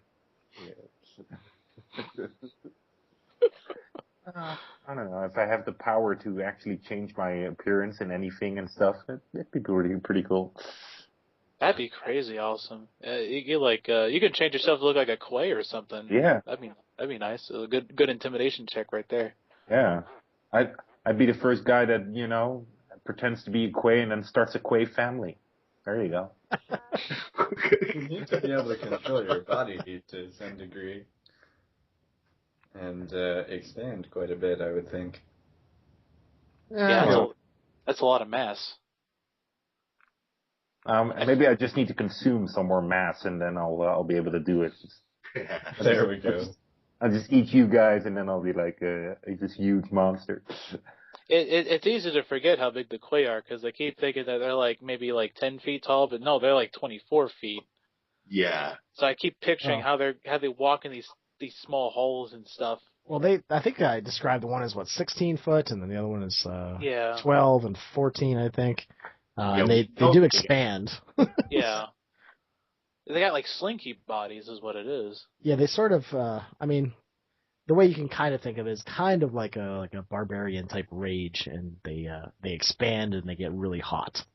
Oh, really, man? 24 feet? That's 7 meters. Holy crap! 24, yeah, that's. That would be a very, very large specimen. I think the tallest one I said was 16. So. Well, remember the arm? The arm was 2 meters. Yeah. Which is Chewbacca height. Yeah, they have Chewbacca arms. 16 feet is still 5 meters almost. That's whoa. That's a lot. Yeah, there's only a few pictures I've seen on Google Images of Quay. And I'm looking at one right now. It's he's right behind a door, about ready to stab a dude holding a drink. Nice. Dastardly. Well, what kills me about that is wouldn't he feel the heat? It should be heat coming off of his. Well, some of this too is my interpretation of the Quay. But, Yeah. Yeah. I kind of sound like in my head. I think when they move, they sound like rocks grinding because they're shells are grinding, but they probably don't make any noise, probably. But in my head, that's what I'm picturing or hearing in my head. Wow. What's cool about this game, I think, is it's all audio. I find myself visualizing a lot of what's happening, and I think maybe that might be part of my problem why I don't describe everything, because I think I'm just picturing it in my head, and I think I get in this weird sort of thought process where I think you guys can see what's in my head. I don't know, when I'm. I do that a lot when I'm doing the games in person sometimes, and I often have to try to catch myself, and then I end up realizing too late that the players aren't really seeing what I'm trying to describe. And I'm like, whoops. Yeah. I did that with my Changeling game the other day when I introduced the Queen of the Freehold, and I described the kind of clothes she was in because the fact that she was in a fancy gown was kind of relevant to the scene. Okay, she sees this as a official court meeting, but I never described what she actually looked like because I had this picture in my head. And part of that was I didn't know where the picture came from. I was like, this is somebody, but I don't know who it is or how it got in my head. And then week I'm like, oh, it was this person. I have to kind of mention that. I don't think I really described what Jylin Wraith looked like, but in my head I just pictured him. I don't know if you guys do that when you're playing or not. I don't know. Absolutely. I had for some reason I had very good visual ideas of what things look like just from like the Quay, just from the way they talk and the fact that they are big and have tightness stuff and are hot. I can totally picture them. Oh yeah, I was doing the same thing. I had this mental image of all those things already in my head, and I was already thinking of what I imagine these centipede elongated torsos that would expand and contract, but they were thick with almost like a spider abdomen at its base, with that end in a sharp point, and all those, especially with Jylin Wraith, I was imagining what was it? I was imagining a typical Gongan-esque look, but with almost like an uncaring gaze in his eye.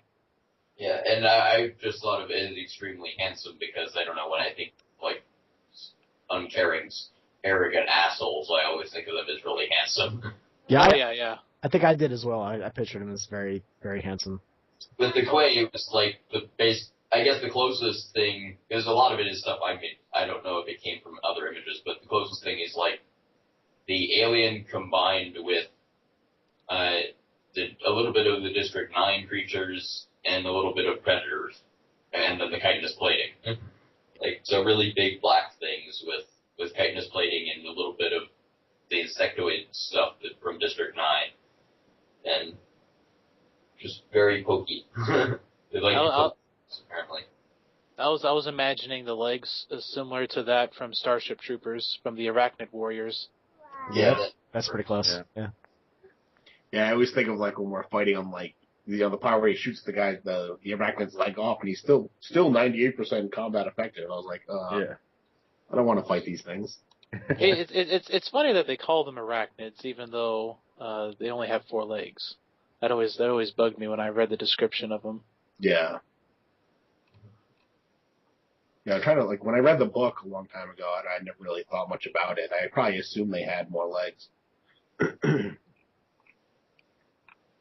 I can imagine the propaganda stuff that they'll post against the Quay and stuff, and the She. Yeah. Do you want to know more? Yeah. Only you can fight the Quay. Join the Ganjin. Read people's minds? I was about to say join the Ganjin military, but then I realized that no one joins. You're born into it regardless. Yeah, you either are or you are. Yeah. By Sojo's providence, son, you are now a soldier. But I wanted to be a painter. No, soldier. You will kill things. You can That is paint what you are with their good blood. at. All right, guys, I should probably get going here. All right. But thank you all for coming today. Had fun. Thanks a lot. No problem. I had Thank you. tons of fun. And thank you guys for filling in when Wes is screaming his little head off. I greatly appreciate that. It was very cute today. I guess you muted it when he was screaming because I didn't notice anything. Yeah, I hopefully, have like I don't know, 10 levels of muting level, whatever. I try to be pretty good about when I mute, when I let him talk. A lot of the times when he breaks in, it's dramatically appropriate. I kept hearing, like, when something really bad was going down, he'd say, no, or something in the background. Which is great. Awesome, yeah. He knows the meta plot. That's what's going on. Yeah. Yeah. He's looking at his notes and like, no, don't hurt them. Yeah. Dad, what are you doing? Wes, can you say bye? Bye. Say bye. Bye. Bye. All right, guys. I'll talk to you next week. Yeah, Bye. See you guys. All right, good night, guys. Bye.